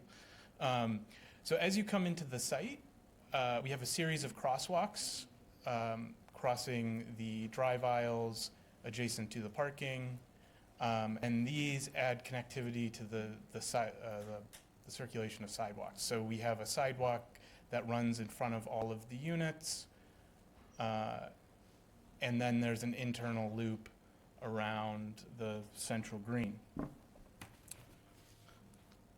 I'd like to first talk about site lighting. So we've taken a mixed approach here. We have 3 types of lights. The public spaces, the amenity spaces, are lit with a mixture of bollard lights as well as 12-foot tall pedestrian lights that are this fixture here on a post. And then the parking and drive aisle areas are using the same fixture but on a 16-foot pole, so we get a little bit better performance out of it. All the lights are dark sky compliant, and this image in the bottom right talks about light color temperature. So we specify that it's a 3,000 Kelvin color temperature, which is a good middle ground. It's not too blue. It doesn't look like like shopping center parking lot, but it's when you get lights in the warmer ends, you start to lose color accuracy, which hurts performance. So we pick that sweet spot right in the middle to give it that residential feel, and we get the performance out of it. As part of the submission, there was a photometric plan. This is just put into the presentation. This is a very technical drawing, which is hard to read, especially at this scale. But what it is, we put the light fixtures themselves into the program, and it calculates, based on those specific fixtures and those mounting heights, what the expected light levels are at the ground. And we like to include a diagrammatic version of this just to help everyone understand what we expect the light levels to be. So we have the entrance roadway and the parking and the loop road well lit for being able to navigate in a car as well as walk at night. And then the central green area is a lower level of lighting that's about connection. So we don't need the same level of light, so we try not to light the entire site up, again, like a shopping mall parking lot. We want to be surgical and strategic about how we do that. Moving back to the site plan, there's one main project sign located down along Queen Anne Road. So this sign is parallel to the road and one-sided. This will have the information on it of the name of the development, as well as I believe Penrose lists some contact information. Included in the submission is this detail of that sign structure. So it has a sign face, again, that's one-sided and it faces the road, it's parallel, and a masonry base. We've also included a photograph of a recently completed one at the project in Wareham. So this is just a representative example of what that could look like as we get through the process. So one of the things that we've heard is important is screening and the views from Pleasant Lake Ave on the left side of the screen here. And so we've done our best to preserve as many mature trees on this buffer as possible. And then we're augmenting that with strategically placed evergreen screening trees and a 6-foot-tall wood privacy fence that would go at the top of the slope here. So as many of you may know, the road is below the elevation of the site. And so we're maintaining that slope and putting the fence at the top, as well as the strategic planting. We're also proposing a number of amenities on the site. So they're aggregated in the central green area. The first of which is a playground area. This will have play equipment as well as seating. It'll be a place that's great for young families to hang out. There's some picnic tables. You could have like a birthday party there. As well as adjacent to that, community gardens. We found that in other projects, these are well loved and well used, and we provide a fenced in area for people to grow vegetables or flowers. On the other end, on the east end, where the green is anchored by the clubhouse, we have an outdoor gathering space that is covered by a shade structure. We'll provide seating and outdoor grills for cookouts. It's a great space to sit and see the activities that are happening on the lawn. The central green, the actual clear space, is roughly the size that it could accommodate 2 youth soccer games at the same time. So it's very sizable for whatever activities need to go on there, whether that's throwing a frisbee or an informal kind of pickup game. Let's see. So moving on to our approach to planting on the site.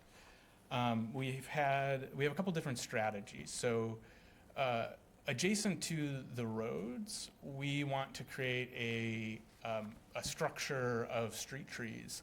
And there's a selection in the plans that were submitted. It's a little bit more detailed on species and size and things.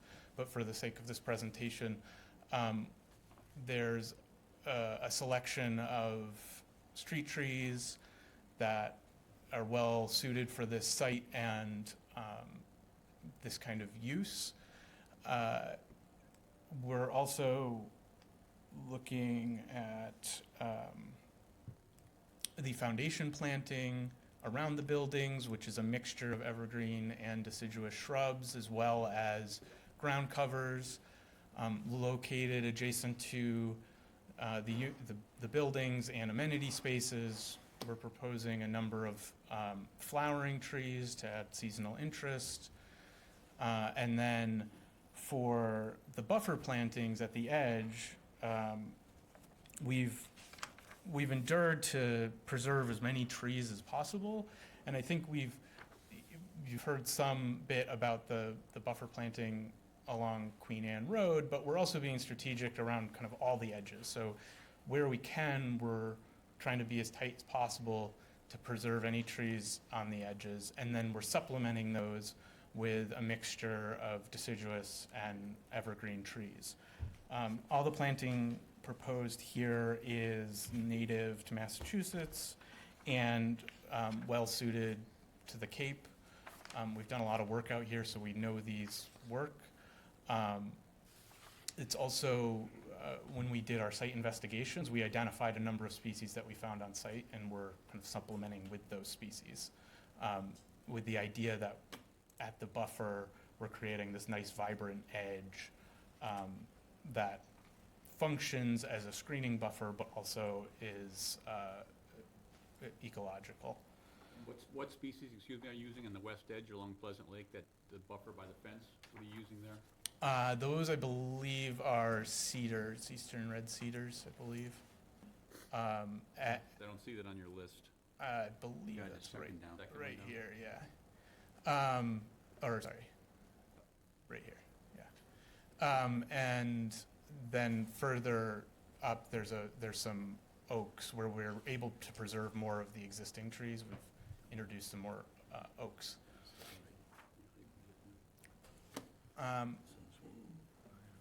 So with that, I'll turn it back over to Paul to talk a little bit more about the buildings. Look forward to hearing your questions and comments. Thank you. Hi, Paul Adaman for the Hey, record, Paul. I'm back. I'd like to now take you through, Mark's done a nice job of showing you the landscape and the sort of the horizontal planes. I'd like to talk a little bit about the architecture and the built form of the buildings. In the packet there, what we're proposing are 9 building types, 8 of which are the residential buildings. 1 is the clubhouse. There are 8 building types that are utilized over 14 times on the site plan. Depending, one is some of them are one instance, some of them are used a couple of times depending on where they are on the site. But you can see that even in this slide here, there's quite a bit of variety of form, meaning gable ends, gambrel, one building having a gambrel roof, gables, roof forms, dormers, a full-story building, 2-story building here and here, versus something that's a 2-story, but the second story is within a roof. So there's a variety of architecture, but we think is held together very nicely by that variety, and it's held together by the consistency of the materials and the proportions and massing that we're proposing. These are 4 examples of similar projects that we've worked on in the past. On the upper left is a Sweetbriar neighborhood in Barrington, Rhode Island, with these buildings fronting a large common green as what we are proposing here. As I mentioned earlier, Sea Captain's Row, that is in Hyannis, a little bit more dense and a little bit more urban. But then North Cove Landing, also in Rhode Island, is a similar layout with townhouse style, full 2 stories, with interconnecting pathways between the buildings and a common green. And then a little closer to here, but on Martha's Vineyard, this is completing completion in the next few months, and people are going to be moving into Mashakit Commons. This shows our strategy of actually a 2-story building and a 3rd story in the attic. We're not proposing 3 stories here, but you can see that the architecture is implying a smaller building than what actually is being proposed there. And looking at some inspiration of around Cape Cod, or Cape Code, sorry about that spelling error, and Harwich, these are the sort of forms and materials and architectural detailing that we're proposing. Even though this Windmere Heights building is a massive single-family building, there's some nice simple forms, nice trim detailing, And what you see here, that is housing one family, in our proposal could house as much as 8 homes in the larger building that we're proposing. Here in Harwich, close down the street, both on Main Street and Route 28, it's a Greek Revival architecture with nice simple eaves and architectural detailing with corner boards. We're not proposing any shingles, but there's clapboard siding and a nice roof pitch that is greater than 8 and 12. So it's a nice form and presence to the street. And then on the lower right, which is down the street in Mashpee, is a gambrel that shows how we can occupy a second floor, but make it look like a 1.5-story building. So in terms of materials and the palette, typical asphalt shingle, roof shingles. We have composite lap siding with a smooth finish that is very traditional for Greek Revival architecture. The windows will be passive house, well insulated triple pane, because the project is going to achieve passive house certification for high energy efficiency. And then what I've talked about earlier was each front door has a front porch or a small stoop that creates a little private area for the residents to enter into their apartment, and maybe even put a chair or a table there to stoop sit. This here is a typical Greek Revival 1.5-story building right here on Main Street. And I'm showing this because of the running trim, the corner boards, a simple eave, a rake detail here, and then 1x4 or 1x6 casings around each of the windows. And as I mentioned earlier, steeper roof pitch, more than 8 and 12. So I'm not going to bore you because you've already seen and you have these drawings in front of you, but I just want for the public to see each of the building types that we're proposing. And the screen is, projection screen, it's very distorted. So that is not the proportion that we're proposing. So I would just look at your packets for the better image of the elevations. And here on the lower right-hand side is a key plan showing where this particular building lies within the site. All the buildings are about 27 to 32 feet in height as measured by the zoning ordinance. Marion will talk about the building height waiver or non-waiver request in a few minutes. These are the building plans. I've indicated the accessible units, or the handicap accessible units in each of the building plans. As I mentioned earlier, 23% or 17 apartments are accessible per the Massachusetts Accessibility Code. This here is one of the smaller buildings that's employed 3 times. It's 3 2-bedroom townhouses, side by side.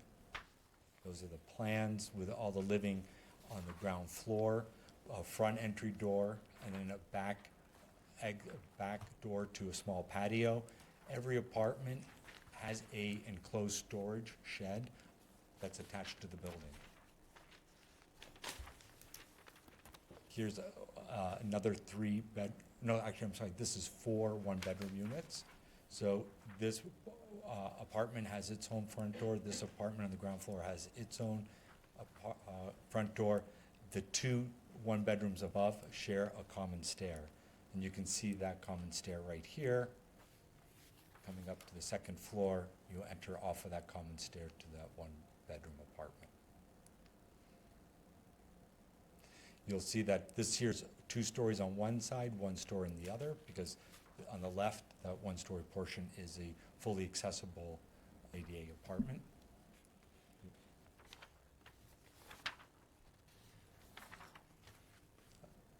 Another 3-unit townhouse style building that has 3 bedrooms on the end unit, a 2-bedroom and a 2-bedroom. So you can see that end unit is a little larger than the other 2-bedroom units.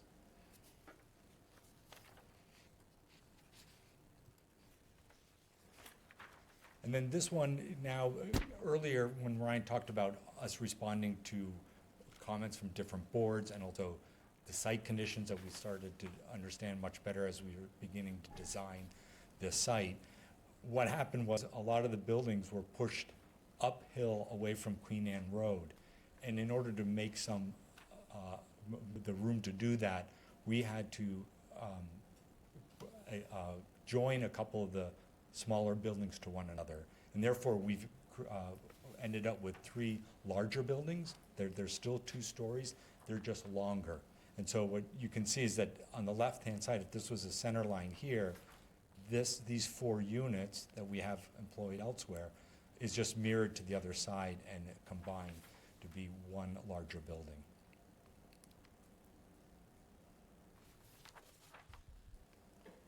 And then in this case, we had to step it vertically because of the grade. So what it does is it helps break down the scale of this particular building. And then we've also jogged it horizontally to create a little bit of a shadow line right here. And then finally the clubhouse, which is a 1-story structure, fully accessible. And here are the program spaces that Penrose has asked us to incorporate. Primarily, half of the building is their management office suite right here. That is attached to their maintenance office and maintenance storage. That would help. Brian will talk a little bit about that, about in terms of the effectiveness and need to have this program space on site. And then for the residents, there's a multi-purpose room here that the residents can use to gather to play games, have socials, have a birthday party. And then there's also a fitness room that'll be fitted out with some exercise equipment for the residents to use. These are, in the terms of the plan, this here is the corner right here of the intersection within the development. And then this here, back off of the, let's say the backside faces the common green. And Mark had mentioned that there's a pergola here for public use that is integrated to the function of the clubhouse. Here is a diagram of each of the buildings and their building, the proposed building heights as calculated by the zoning ordinance. And I think this is my last slide, which I'd like to then hand it over to Ryan or Marion to talk about the closing remarks. Thank you. All right. Thanks, everyone. So I will bring us home here. I'll wrap up so we can get on to questions and comments. Paul didn't get to present his coup de grace image. You left it to me? All right, fine. Well, here's a nice rendering of what we think the central green space and looking at the clubhouse anchoring the central green space can look like. Mark spoke to the community gardens that we include at many of our developments, a playground within the central space, and a gesture at the planting schedule that surrounds this central open space. Notice no parking along that edge, with the idea being that folks can look out from their unit and have a relatively unobstructed line of sight onto this beautiful open space. Here's another image that just shows it in the perspective of the preserved buffer at the southern edge of the site and how the entryway relates to the heart of the development. You'll see that the clubhouse is kind of oriented so that folks entering the site will have that as their viewpoint as they come up the grade change. It serves as a nice welcome into the development and also as a way for our management suite to be positioned to welcome guests, welcome folks coming in to inquire about a lease, folks coming in for events, things like that. Okay, now to bring us home, I'll just talk a bit about the ongoing operation of the property. Like I mentioned, we are in this for the long term, in part because we have our affiliated management company that will operate this property. PMC is one of the most experienced operators of mixed income and affordable housing in the country, more than 40 years of experience. And we will have 2 full-time folks working here. That's part of why the clubhouse, I'll talk more about it in a sec, but the clubhouse is a really critical piece of what we think makes developments successful for residents and the broader community. So we'll have a full-time property manager and a full-time maintenance technician, both here every working day and situated in the clubhouse building. Something that's unique about us is that the management company is integrated and involved in the design process from the very start. That means that they are able to impart lessons from all their years of operating these properties, and we can make decisions from a design perspective that that make their lives easier, make residents' lives easier. Some things, we always refer to 40-plus years of lessons learned and mistakes made in terms of having a highly operable, sustainable property. And so that's a great reason to have them involved early on. The last thing I'll touch on for PMC is that we have a dedicated department for supportive services. That's something that is a really key component of really all of our developments, is ensuring that the folks that live here have access to the services and the connections that they need to lead their most successful lives and to have this place be a foundation that they can build great lives on. These folks that will have at least a part-time person here as a dedicated supportive service manager. They are there to help connect folks to services in the community, but also to serve as a resource for folks that, let's say somebody loses their job. Let's say somebody thinks they may be falling behind on rent. They have some other issue that they want to bring forward. We want the supportive services folks to be a comfortable first stop for residents so that we can ensure that they're getting the help that they need. We want folks to be living here as long as they want to live here. And we like working with them to make sure they can do that. There's one question. Yes, sir. You made a comment, people live here as long as they would like to live here. Do you have the demographics on how long does the average person, how long do people stay in these things?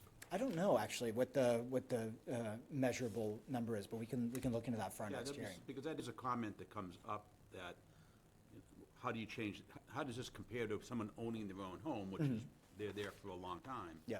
And this could seem to some people transient. What are the demographics that show that? Understood. Happy to look into that and report back. I would say that we would definitely not see this as transient housing. People tend to be in these properties for many years. Not 5 and 10. Sure. I mean, people in Manhattan live there for their entire lives, but this isn't Understood. what we're talking about here, right? Understood. I'll have to report back on that. So here's just an image. This is our recently completed project in Wareham that I referred to earlier, and that's the clubhouse. It's not the exact same design. It's not exactly what is proposed here, but that's just to give you an idea of the scale of this really important space.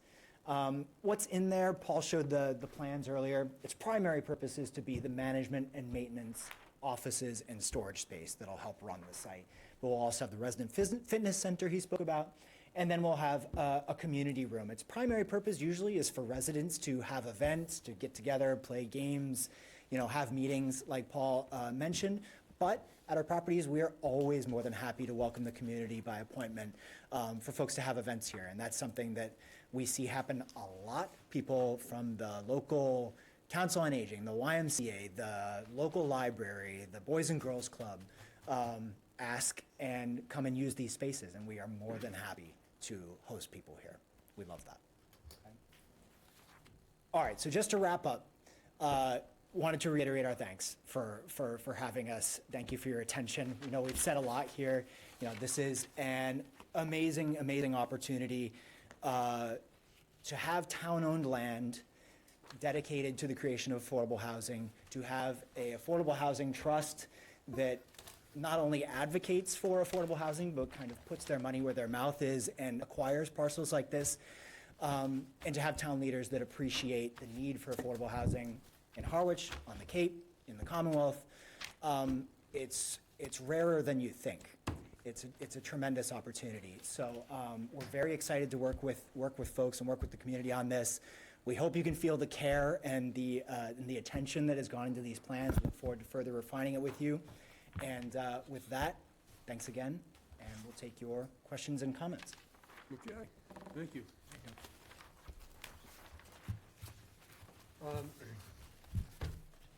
First of all, regarding the presentation, I know you gave us, copies. Is this available on a digital format so it can be downloaded to the website? It's already on the website. Okay, sorry you picked up on it. Thank you very much. Way ahead of you. Folks out there, if you're wondering, it is on the website. Make sure of that myself, but, all right. I'd like to, before we start in our quick questions, some questions from the board, and thank you for the presentation. I mean, it was extremely well done. Very pleased at the architecture myself of the site and all the thoughts that gone into this thing. I think personally, as far as a residential community, has a nice variety of housing opportunities, and I think it should fit in well with the architecture that the town is looking for and was presented in the recent Harwich plans, for local comprehensive plans. Besides our discussion, one of the next things on the item was our peer review contract, is that correct? Yeah. I just want to kind of wrap that up.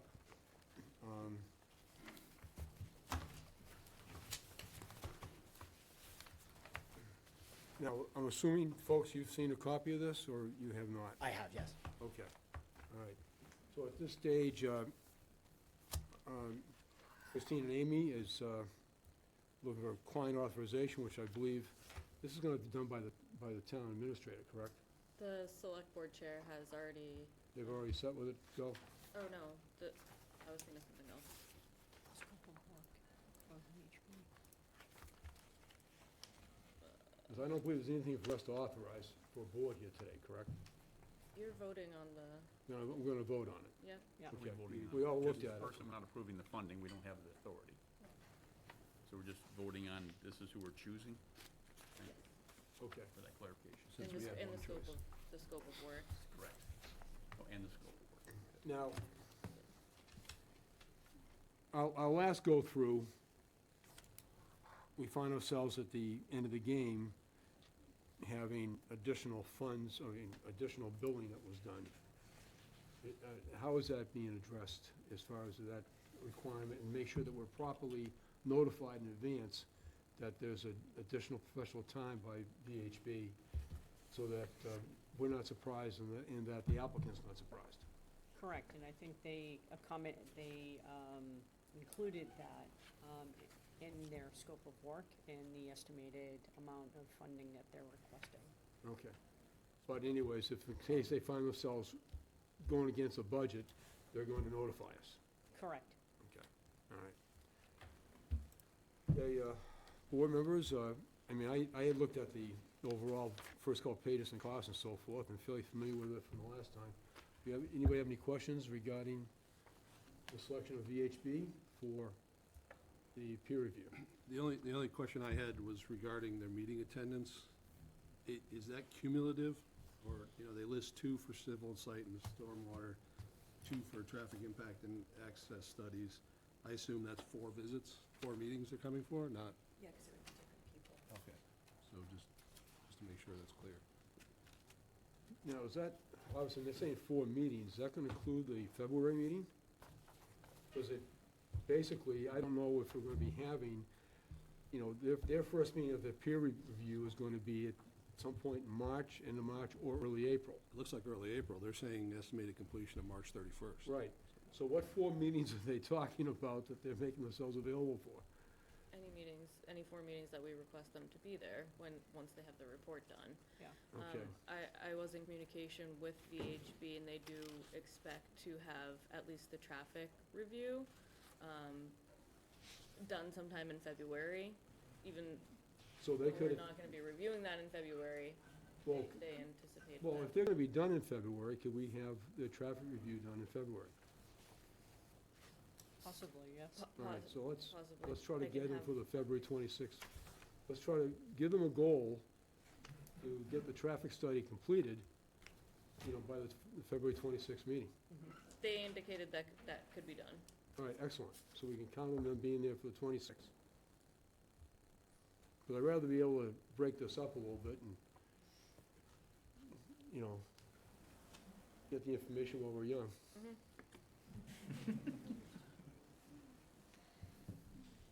All right, excellent. Okay. Any other comments, questions from the board?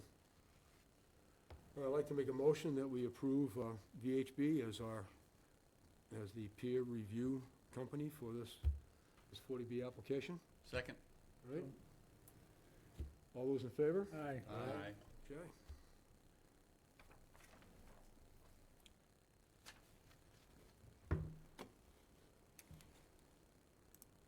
That is approved 5-0. Okay. I think that concludes our, as far as any work you have to do regarding any kind of documentation, correct? Okay. So, we want to be able to provide as much time as possible this afternoon, for public comment. The board, I myself, I have, a handful of issues. Site visit discussion? Oh, thank you. All right. Site visit discussion, might as well get that out of the way. We need to establish probably more than one date because of availability of the board. Okay? So what I kind of propose, if we could, is that perhaps tomorrow or early on, we look at a survey of the members when they can make it, and then try to pick a couple of dates for them for site dates and get approval from the client. Rather than trying to pick a date now, all right, I just assume you have us do a survey of availability. Is there a particular day in the week that you folks would prefer a site visit? No, we'll be flexible. Okay, all right. So why don't we plan on doing a survey, gentlemen, of us availability, and we'll pick a couple of times. I know we're not gonna be able to pick one day for all 5 of us to be there. Okay, thank you. We'll take care of that. And I think, if I could just say, judging from the reviews we've already done of everybody's schedule, I think by the end of January would be great, because February starts getting difficult. Oh, yeah, no, we need to get that, we'll get that square within the next couple of weeks. Okay. Hey, also, it's a sunny day, we'll make a lot of phone calls and see if you can show up, Sounds good. okay? All right, thank you. All right, any other items before we get into discussions of issues? Again, I'm only looking at the agenda. Discussion by board regarding future public hearing schedule. Yeah, I think, so basically, on the future schedules, the next date is going to be February 26th, 6 PM in this room here, okay? So everyone's aware of the fact, and I think applicant is and our board is, we just have 5 members of our board at this point. We have no alternates. It's very important, the fact that at the end of this whole process, which could be 6 months, that we still have 5, available voting members. No member can miss more than 1 meeting, which they have to make up by, under the Mullen rule, it's called, make up and watch the whole video, read all the documentation. They miss a second meeting like that, they can't make it up, and they're no longer eligible to vote. And at the end of the day, I want to have 5 members of this board that can vote on this application. That being the case, actually, this today was the only date in January, outside of regular meetings, that this board was available for all 5 members. And as a matter of fact, yesterday afternoon, because I have a commitment this evening that I need to be at. So basically, in February, the February 26th date is the only date available with all 5 members are going to be there. It's the winter time, people take vacations. It looks like the moment, we may not have a March date available, therefore we could end up having 2 dates in early April, like the first week and the second week of April, to conduct meetings, okay? So I want to make sure we don't lose out as far as an opportunity to have, 5 voting members. So we just need everyone's patience as we go through this thing, because particularly where we don't have any alternates available to fill that role. There'll be a sign-up sheet for alternates on the way out the door. So please take that opportunity. But actually, even if you signed up now, you had to be a member prior to the beginning, of this session. Okay. All right, so I'm going to have every board member just kind of list the topics and the issues they have. Really don't want to get into a discussion of it now. Just want to make sure it's out there. If it's a quick answer, great. all right? If it's, but between now and perhaps, if you could, reply in writing, or be prepared to discuss it at the 26th, or at another date, okay? All right. Now, and this is, when I ask some of these questions, they're gonna involve both the Penrose, but also the applicant as far as the Affordable Trust, okay, as well. Now, my understanding of this whole area here is 11.6 acres, and that your parcel, parcel 1, is taking up 5.4 acres of it, so there's 6.2 acres left, okay? With, in between, a paper public road by the name of Barrett's Lane. Bassett's Lane, excuse me. I apologize to Mr. Barrett for using his name, but Bassett's Lane, I don't know why I keep doing that. But that's why my assistant chief is with me to correct me as I go along, okay? So Bassett's Lane, paper road. That paper road goes from Pleasant Lake Avenue out to Oak Street. We have another opportunity for land that I know the Affordable Trust is gonna be developing at some point. We can't make a decision on this project based upon what might happen in the future, so please understand that. However, I do think at some point here, the town, applicant and so forth, we need to take a look at the opportunity presented by Bassett's Lane. And that also would mean the fact of where it goes out to Pleasant Road, Pleasant Lake Avenue, even that property goes higher up, even if it meant being a location for Route 124 access. And I think at that point, just a right-hand turn out and a right-hand turn in off of 124 would relieve a lot of traffic situation to get to the highway. So it's not just the land or access directly from parcel 1, but we're looking at the whole 11.6 acres, in my opinion, as to how that lane can be used and access perhaps further up into the property that's available of the remaining parcel 2, or 6 acres of land, to get an access point that the Department of Transportation would agree to for a right-hand turn. So that's item 1 of my point that I think during this course of these discussions, would like to have considered.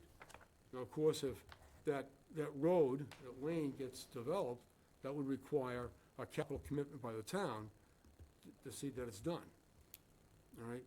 But also going down that lane towards Oak Street, it actually goes past another parcel owned by the town, which could be another utilization for affordable housing perhaps. There's another parcel which is unknown as far as the owner, and there's another parcel which is owned by somebody else, okay? That's just my brief review of it. So that's something to me that needs to look at, like the full scope of what's gonna happen in the next 5 years for this property, and perhaps to relieve and provide better opportunities for access to 124 and Route 6.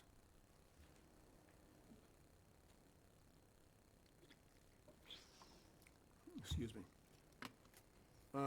Item 2 on my list is, I totally recognize when you go out of the property, and I think the LOS, or the level of service for egress, is called a B, which is an excellent score. However, that score is based upon averaging over a several-hour basis. I think everybody in this town has been down Queen Anne Road and Pleasant Lake Ave. Everybody in this board has as well. And based upon the time of day, I've seen backups almost to Oak Street, particularly when the school's getting out. And then often during particularly peak hours and somehow more in the evening, at least when I travel, that the cars are backed up past the entranceway of this property. Now, that may only happen 6 or 7 times a day for 5 minutes or 10 minutes, short periods of time. So I understand why when you average out over several hours, it's level of service B. But in going out the driveway, you know, if you're taking a right-hand turn to the intersection, there's really no safety issue, you're just delayed. However, when that's backed up, and someone's coming out of that property and wants to take a left-hand turn on a Queen Anne Road, now that all those cars are there, you no longer have a 300-foot or 250-foot line of sight that's free. You've got a truck or a car to your right, and I don't think you can see anything. And that's my main concern, the fact that someone leaving the property during some peak hours is going to be pray and go. And I'd like to have that discussed as far as going forward. And that's why I very, very much, you know, see the opportunities for not only the Penrose project here, but parcel B, of being able to access and the town invest in a road such as improving that lane, that would make even the parcel 2 being a very good opportunity for development regardless of the density. I know right now the plan is the fact that parcel 2 is going to be able to access, because part of your agreement with the Affordable Trust is to access your driveway to get out to Queen Anne Road. I'd much rather see the fact that both parcels can utilize this public road, public paper road. Now, the issue is, I have no idea if the town actually has legal status on that right-of-way all the way out to Oak Street. Okay? So, that's one concern, and just bringing that up.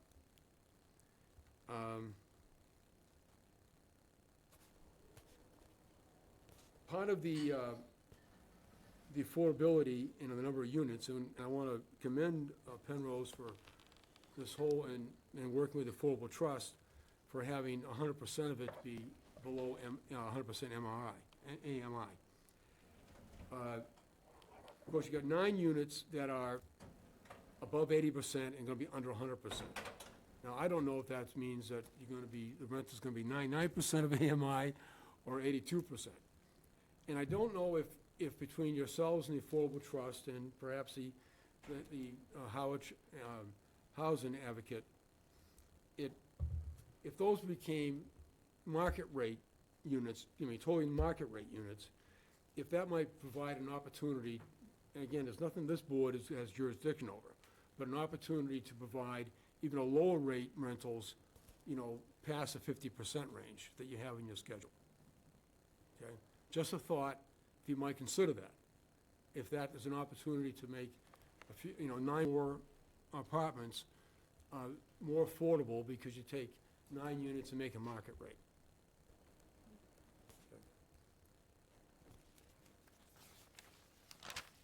Okay. Busing. Can you talk to the school department, and is there any reason why the buses can't enter the property to pick up children rather than on the side of the road? We absolutely can talk to the school department. That is the plan. As I understand it, and other folks here can correct me, but generally the policy is for school buses not to enter private developments. The school won't have any problem with it. Then the answer is yes. Okay. That would, okay, thank you. All right. Well, I'm not speaking for the school department. Great if you can. Our previous history is that. Okay. We're willing to work with the developer. Duly noted. I would be happy to serve in the school committee if they want me, but anyways, if you could address that with them, because I think, and that would mean, I don't know what changes are required of your site plan to accomplish that for a pickup, but take a look at it. Okay? Understood. There's no reason I don't believe why the school department won't go into the property. And if I may add, given the fact that the roads, the internal roads have been designed to accommodate fire trucks, they should be perfectly able to accommodate a school bus. On your septic design, actually, I think others will work on that.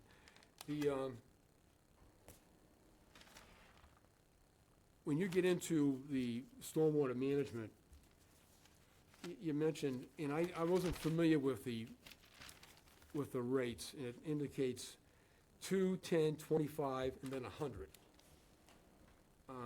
I'm only familiar with the fact that having a 25 stormwater management system, a 50-year, and actually I didn't know 100 existed, okay? So at some point I would like that explained, because Certainly, I believe, in past discussions I had with the conservation agent, you know, a 50-year stormwater management system is planned, is desired. And I would like to just have that reviewed at some point, that we have at least on an ongoing basis availability for the whole complex, a 50-year stormwater management system, as far as from that point of view. But I want to have that reviewed at some point. So those are my initial ones. I do have probably others, but I'll let the other board members jump in and discuss what issues they will want to review. Ken? Oh, you want to, okay. John. Well, I think some of mine are just gonna echo, what our chairman just said. The left turnout on the Queen Anne Road, I think, is a big concern. Yeah. Particularly with the sketch that you guys prepared today, which I think shows that the turn lane would basically be at the entrance, would begin at the entrance, which means people would have to go through two roads of traffic potentially to make that left turn, and I think that's a big concern. On the preliminary drawings that we received, I think it's a utility right-of-way that's noted.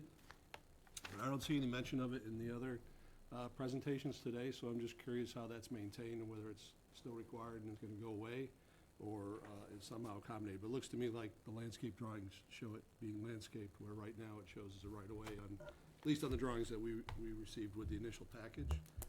I echo Brian's comments on the stormwater.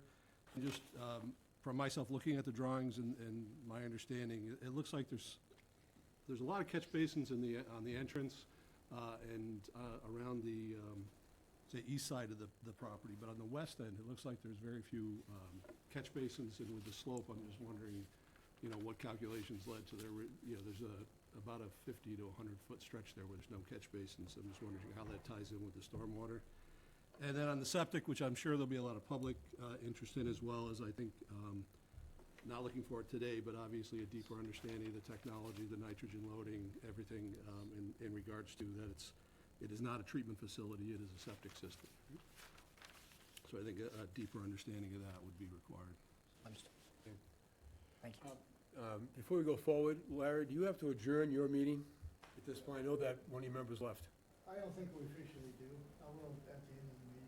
Okay, all right, thank you. Okay, Thank you, Brian. my pleasure. Ken? Are you done? Yes. Okay. Unfortunately, for the applicant, my list is long. All right. And we will not have time to address these, but I'm just going to put these out as issues that I definitely want to address from a board standpoint. Perfect. I want to give the public a chance to speak today.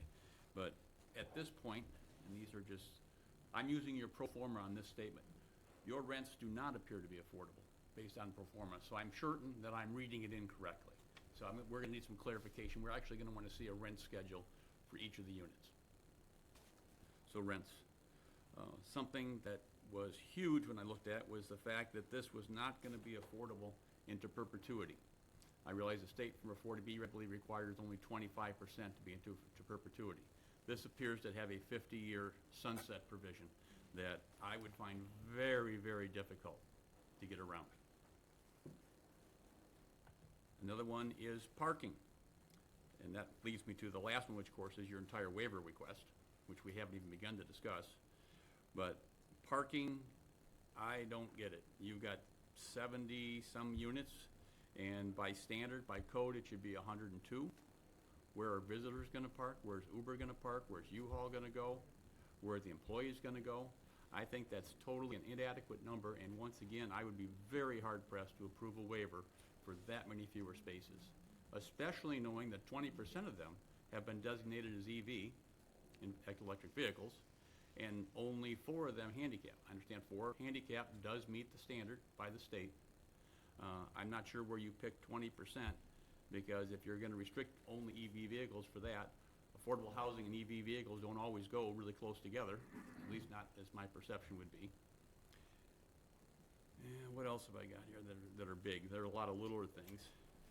A question for the Affordable Housing Trust, as opposed to developer, is why did you go 40B?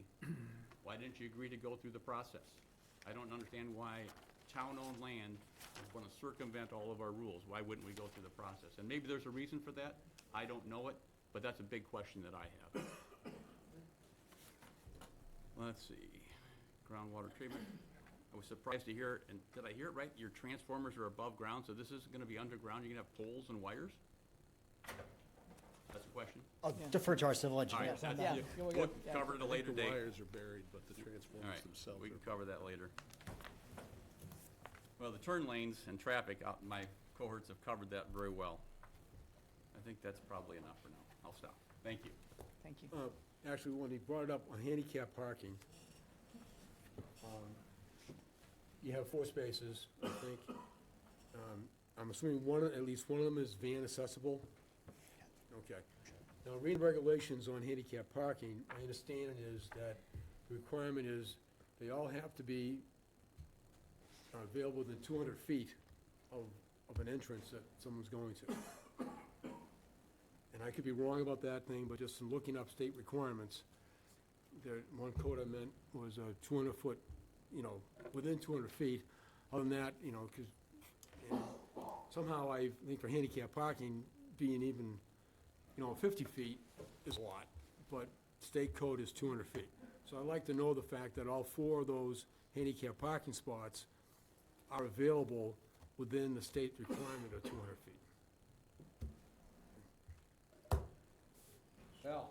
I pretty much touched on most of my stuff with regard to Queen Anne, so Okay, I guess I'm going this way. so you're done for the day.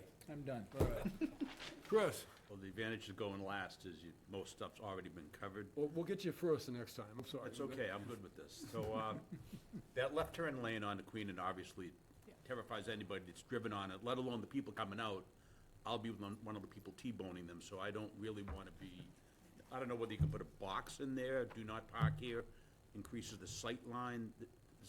Just seems like you have to do something. Also, the second access onto 124 through the northern part of that property. Don't know if it's doable. Be nice if we could just relieve a lot of the traffic off that. But that's already been covered. The septic, John brought up a lot of the points. I understand this is the Herring River watershed. I believe it's also in the Six Ponds district. And the whole point with the Six Ponds district was to protect the drinking water in the town. So I think that, and we went through this whole process just 6 months ago. I'm looking forward to this next one. This is, because we'll be better able to go through it. I'm using that as a starting point, what we just went through with POV4. I don't know if you can get to the same level of nitrogen reduction as they have promised, which is essentially 0. I mean, there are numbers you'll have to look at, but that has to be part of the discussion because this is important for 2 reasons. This is high density in a region that's only supposed to have 2.5 acre lots because of drinking water. And everything else I think that I have on my list has pretty much been covered. Thank you. Yeah, in your report there, I didn't see the exact nitrogen release that was going to be happening. I know in Go the into that in system. more detail. Yeah, we need more details on that. Of course. I know it, in the last one here, that per the specs, we're going to release more than nitrogen than 2-family houses. All right, and I believe with your septic design, it's going to be higher, but when I get that reviewed and like that information available for not just the Board of Health, but also for the Conservation Agent as well. I think that kind of wraps up kind of our key questions. I mean, I didn't think you could answer all those in the next 15 minutes, so we will wait till the February meeting. Thank you. All right. Okay, so I'm planning on having at least, going for a 45-minute public comment period. I know that maybe some town staff that may have to leave prior to the end of that, and that's okay, I appreciate that. And our attorney needs to leave by 4 o'clock, just want to be aware of that, but I do want to provide that time. I'm good. 3:45. Oh, okay, you're leaving at 3:45. Okay, all right. It's traffic at Pleasant Lane. So, but if I don't say goodbye, thank you very much for being here today. All right, so just wanted to go over the rules of the road if we could, and I think those that, I see a lot of familiar faces from, the last 40B, but we encourage constructive and respectful dialogue, during this hearing. If you wish to speak, please wait to be recognized and state your name and address for the record. So basically, everyone needs to come up and speak from this podium, all right? When you have a question, the question has to be directed to the chair, not to the Affordable Trust or to the applicant. And you're going to need to ask your question and then sit down, because we're not going to, get into a dialogue, as far as that. And your question, may be addressed promptly, but perhaps it's going to be held and considered for, the next meeting to make sure it gets reviewed. Okay?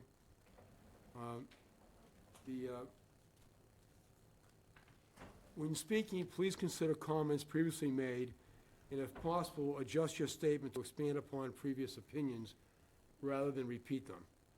Everyone will be offered an equal amount of time, and it's going to be 3 minutes to express your views and ask questions. After 2.5 minute mark, you'll be warned that you just have 30 seconds to go. Okay?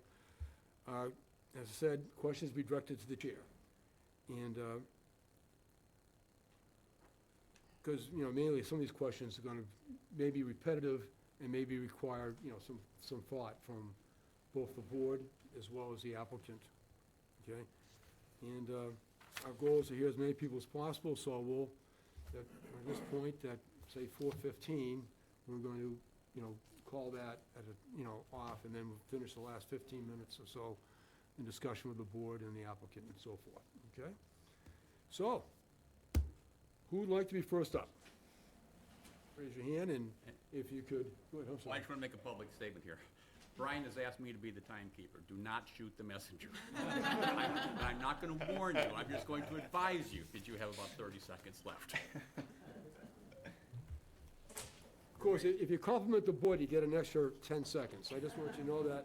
So you just, Key people up. Somebody get on the podium, somebody stand in line behind the podium. That's how we get this done efficiently. Yes? okay, so yes, and one at a time. So let's bring 2 up at a time, or 2 or 3 is fine. And if you could state your name for the record, would appreciate it. Hi. Carol Porter, Harwich. Thank you, Carol. Mr. Chairman, for giving me a chance to speak. I heard some talk of traffic safety, and it was mostly a sidewalk to the right as you come out, but nobody walks to the right. To the left is Oak Street with more public facilities on it than any other area of town. So people are going to come out, go left, and then right onto Oak Street. And there needs to be a plan for pedestrian safety out of the affordable housing down Oak Street. I know you can't answer it now, but it's needed. Thank you. My pleasure. Thank you, Carol. Next up, come on down. Linda Sabula, 460 Route 28 in Harwichport. Hello, Linda. Thank you for the opportunity to speak. A couple of comments. One, I was glad to hear there needs to be discussion on the waiver for the parking. I have a hard time understanding how you can have 90 bedrooms, 70 parking spaces, where the rest of the car is supposed to go, and heaven forbid that you decide to have some of your friends over for supper, and I'm not sure where they'll park either. So I appreciate that comment came up. So please consider that waiver very carefully. There does need to be parking. I know we would all love to be on bicycles and foot and everything else, but the reality is cars. Secondly, please, I hope that you will seriously discuss the egress onto something like Oak Street. I understand the rules on on Pleasant Lake and et cetera. It's too close to Route 6. I got it. But this is half of this lot being, with this magic, only 36 cars during a peak time are going to come out onto Queen Anne Road. If the other half of that property is developed, gee, it's going to be another 36 cars at peak time. And I hope that we won't have to hear in 5 to 6 years, oh, it's just a few more cars. It's not going to make any difference. Well, it will, because then that'll be 72 cars coming out between 8 and 9 o'clock in the morning. So I hope that you will really discuss that coming out onto Oak Street so that it's even further away from that traffic light and it will have, probably more access, more better traffic control. So those are my 2 comments. Thank you. Thank you, Linda. And do we have somebody else who wants to get ready to come up? Okay, thank you, appreciate it. Thank you. My name is Michael Bobrowski, and I live on Kira Lane. Kira Lane is a driveway, 4 driveways up from 124, heading towards Oak Street. So my property backs up to, you called it Bassett. I've always referred to it as the ancient way. And Jimmy was a friend of mine. Jimmy Marceline, who owned it all, was a friend of mine. So I used to, and my kid used to wander around where this is all taking place. The traffic study, I think, is vital, and it's got to be practical. What was described in no way resembles my experience. And I can remember when 124 was no stop signs at Queen Anne, and I can remember the sounds of the accidents that occurred there. And then I remember they put the 4-way in where you had to rely on people's patience and temperament, you know. And I have to interact with that every day at certain times. And I understand impatience and I understand irritability.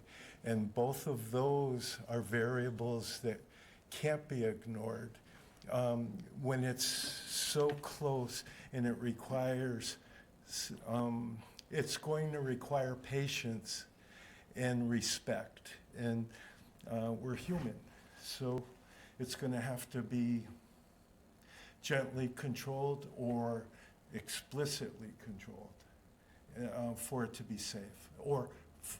And I don't think it's a practical entrance there, no matter what takes place. To me, it's a no-starter.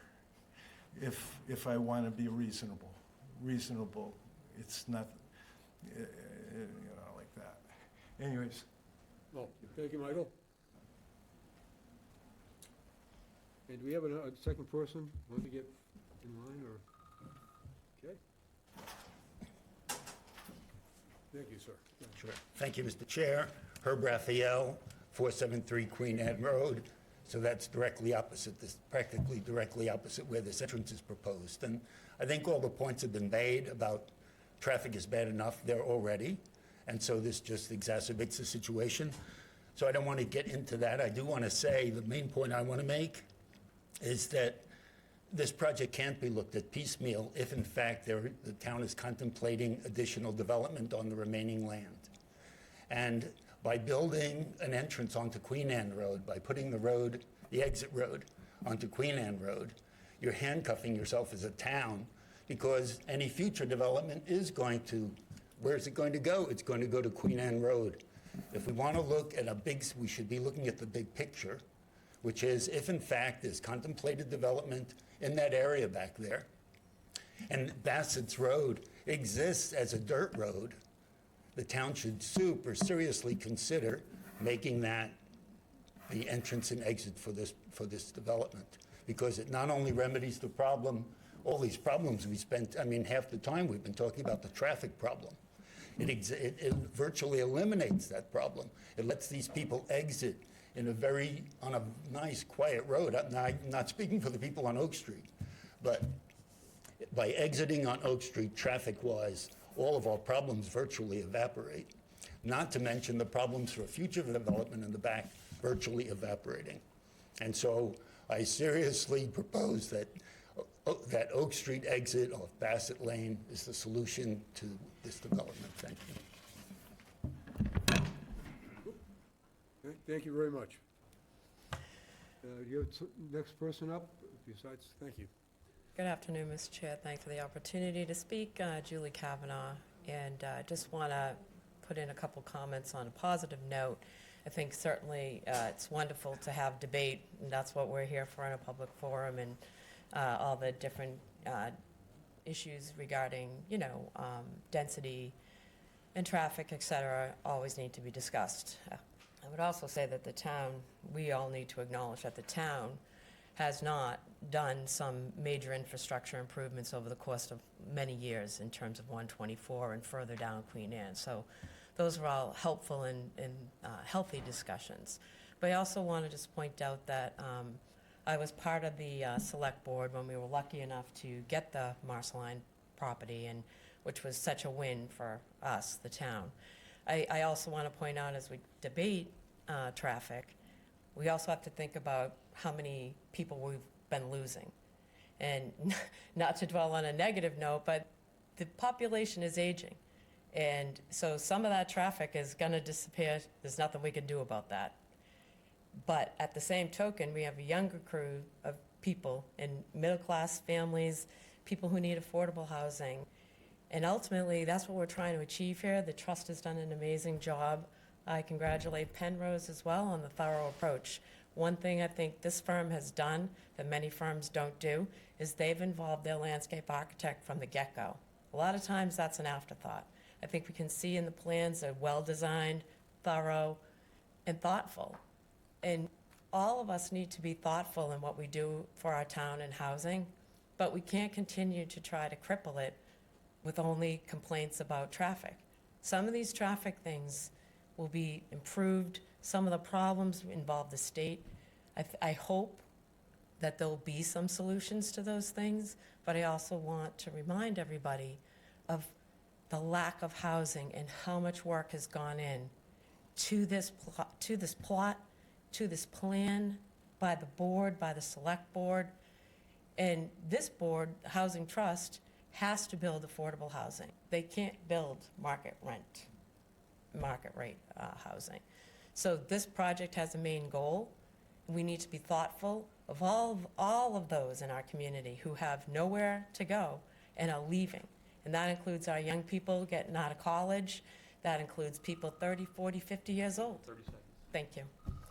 So thanks for the opportunity, but I hope the entire town will continue to debate all of these items, not just the specifics of the negatives, but the positives of the project. So thank you.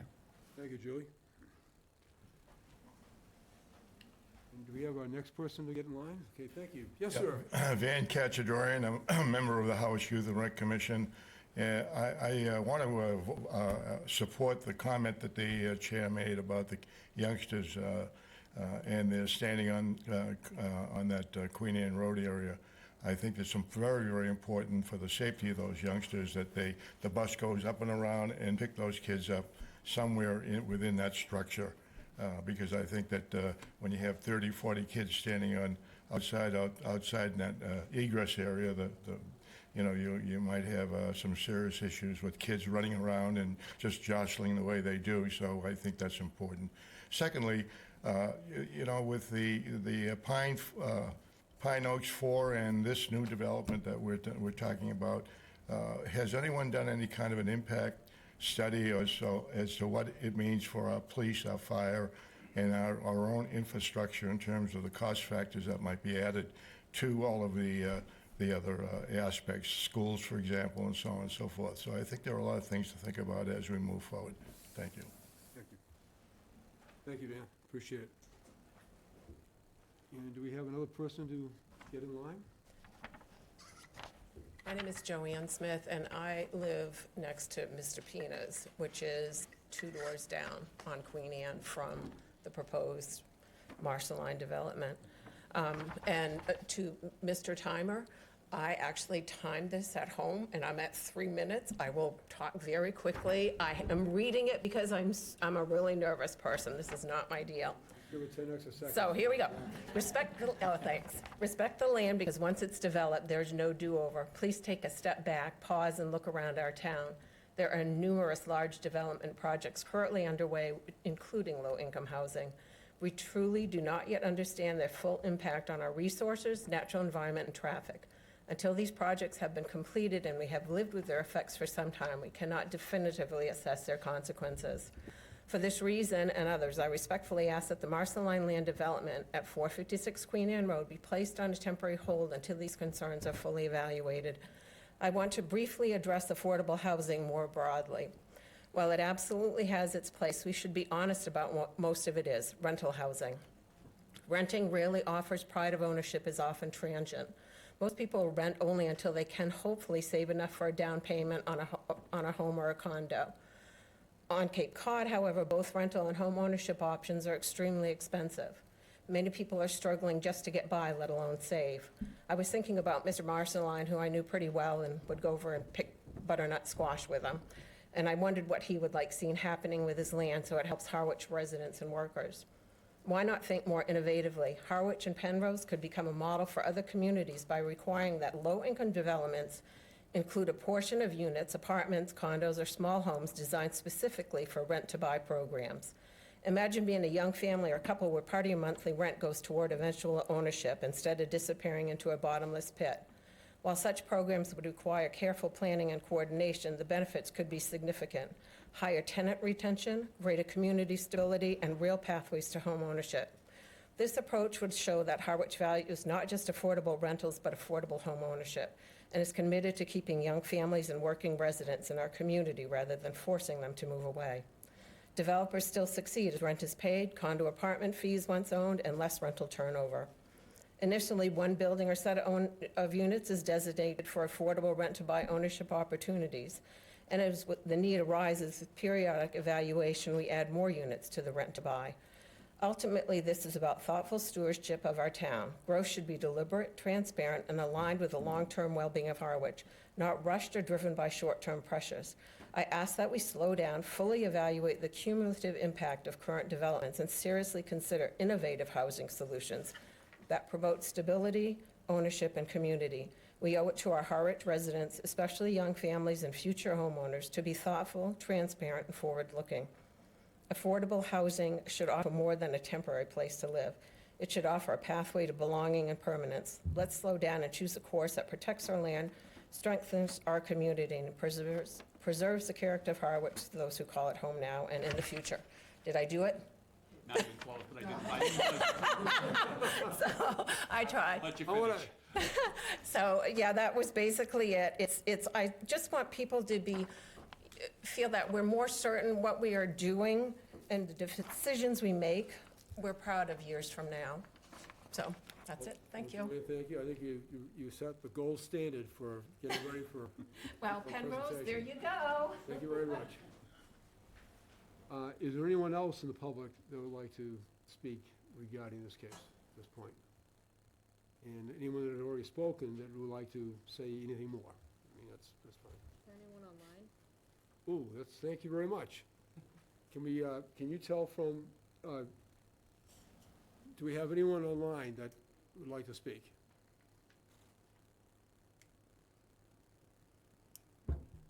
If you are online,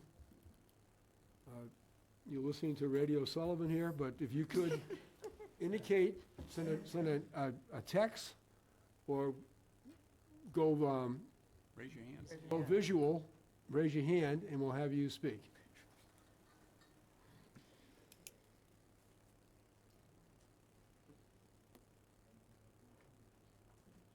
Rachel, thank you for reminding me to check on the online folks.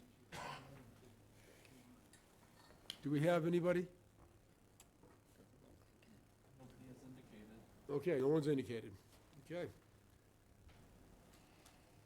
All righty, well, moving right along here. Can I ask one more question? Yeah, I'm not sure who, absolutely. I don't know if it's Larry for you and your team, or exactly who.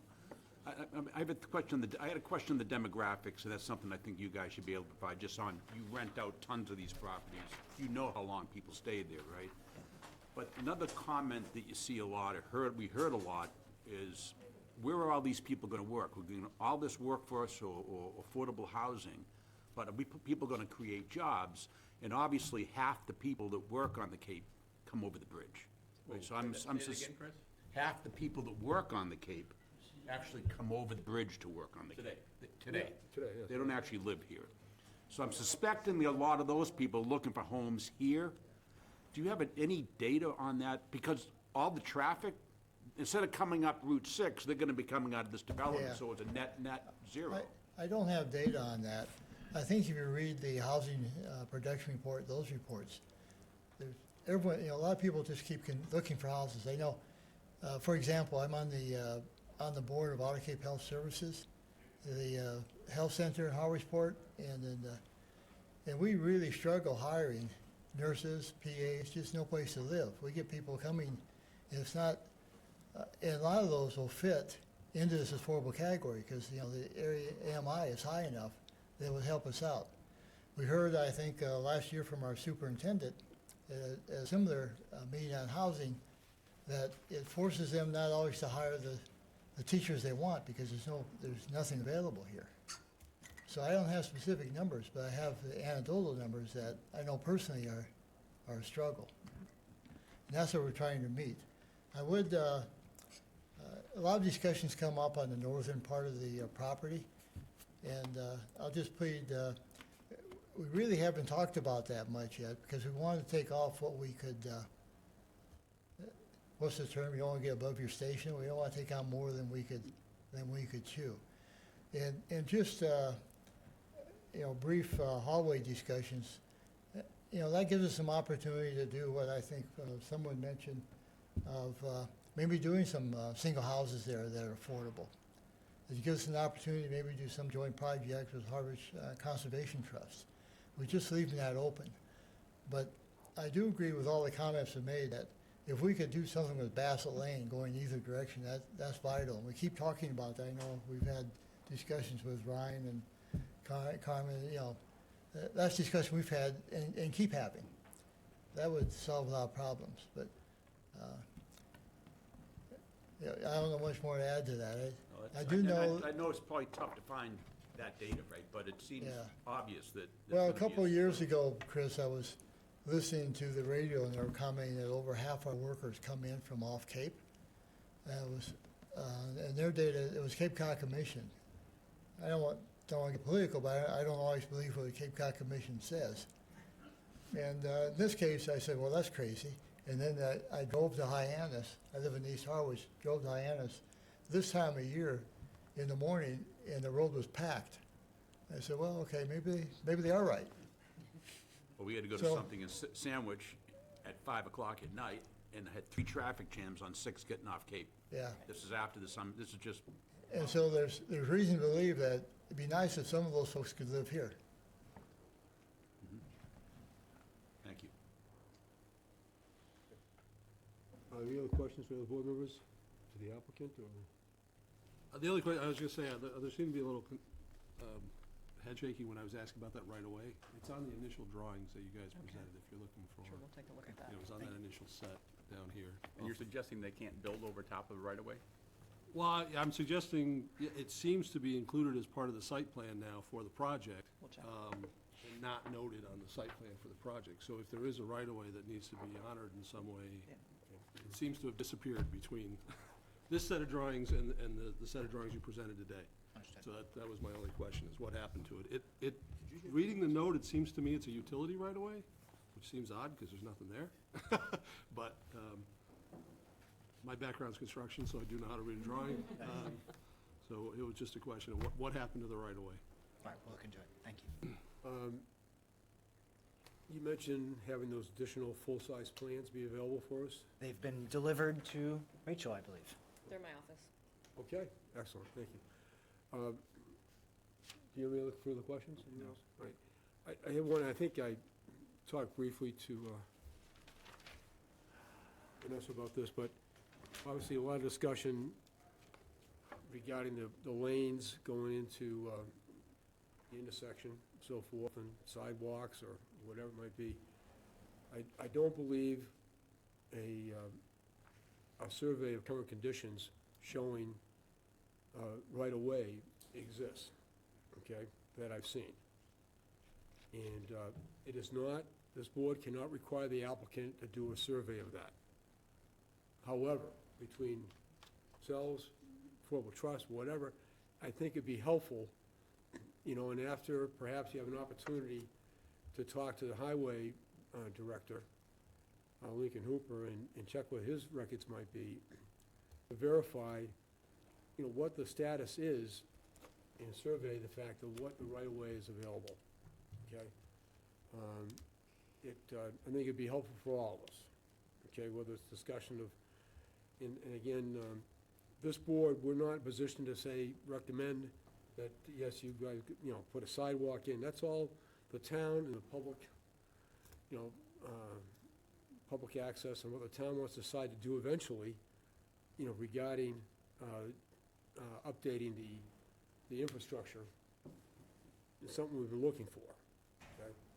I know that you referred to your application, you referred to the North Harwich traffic study that was done by VHB that was delivered to the selectmen last January, okay? It had quite a lot of information into it regarding recommendations of what to do forward, not solutions, but a lot of recommendations of more studies that need to be done, all right? So anyways, I think a survey at this point of that intersection would be helpful for a lot of parties. And again, I can't require you folks to do it, but I think it would. Okay. Any other questions, thoughts? Christine? Not at this time. Okay. Rachel? Thank you. All right, you're welcome to ask a question. I don't have any. Okay. Please, go ahead, Ken. Well, it's about those traffic lanes, and it's about sidewalks that make things safer. And we have two former selectmen persons here, and Julie, you even mentioned, but Harwich, by choice or by whatever reason, haven't made any significant changes to infrastructure. We haven't invested a lot of money. And having sat through the last 40B and listened to 3 full meetings of people complaining about the traffic, it's not up to the developer. In this case, it's not up to Penrose to fix this. It's up to our town to fix this. And I wrote down in big print right here, why are we waiting? It's already a bad intersection. You heard the traffic analysis that we're already having a high injury rate beyond standards. This is not about Penrose, this is not about Pine Oaks, this is about the town of Harwich doing what we should be doing and aren't. And so don't blame it on the developers. And someone, somewhat sarcastically said, well, fine, we just had 2,000 more cars to the trouble. It's not like it was our ability to stop that process. But my point is, it's up to the town of Harwich to fix some of this. Bassett Road might be, or Bassett Lane might be an option. Larry, on the trust, because you own that land, you could actually make an entrance on the 124 far north of where those ramps come in. And if you're gonna need to use some of that land for more parking so we don't disapprove this thing by not granting a waiver, you're gonna have to use some of that land anyhow. That's another solution. So there are solutions, but truly, a lot of it rests with the town. I'm off my soapbox, thank you. There's also a current selectman in here today as well, but. Oh, is he back there? Oh, in the corner. Mark Kelleher, who's also our advisor, is actually the liaison for the Selectman's Office to our board. Sorry, Mark, would you like to say a few words? No, Okay. All right, so I think we're perhaps ready to adjourn. And actually, we don't adjourn, we continue, because this is going forward. So it's now, Brian, yes. I will adjourn our formal testimony. Okay, go right ahead. So adjourned.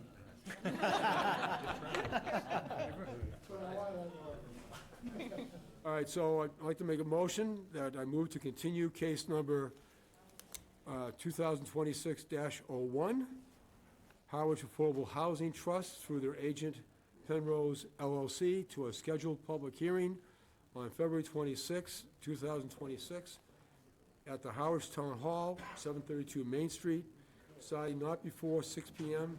in the Griffin Room. May I have a second? Second. Second, okay. All those in favor? Aye. Aye. We are adjourned. Hey, Brian. Thank you, folks.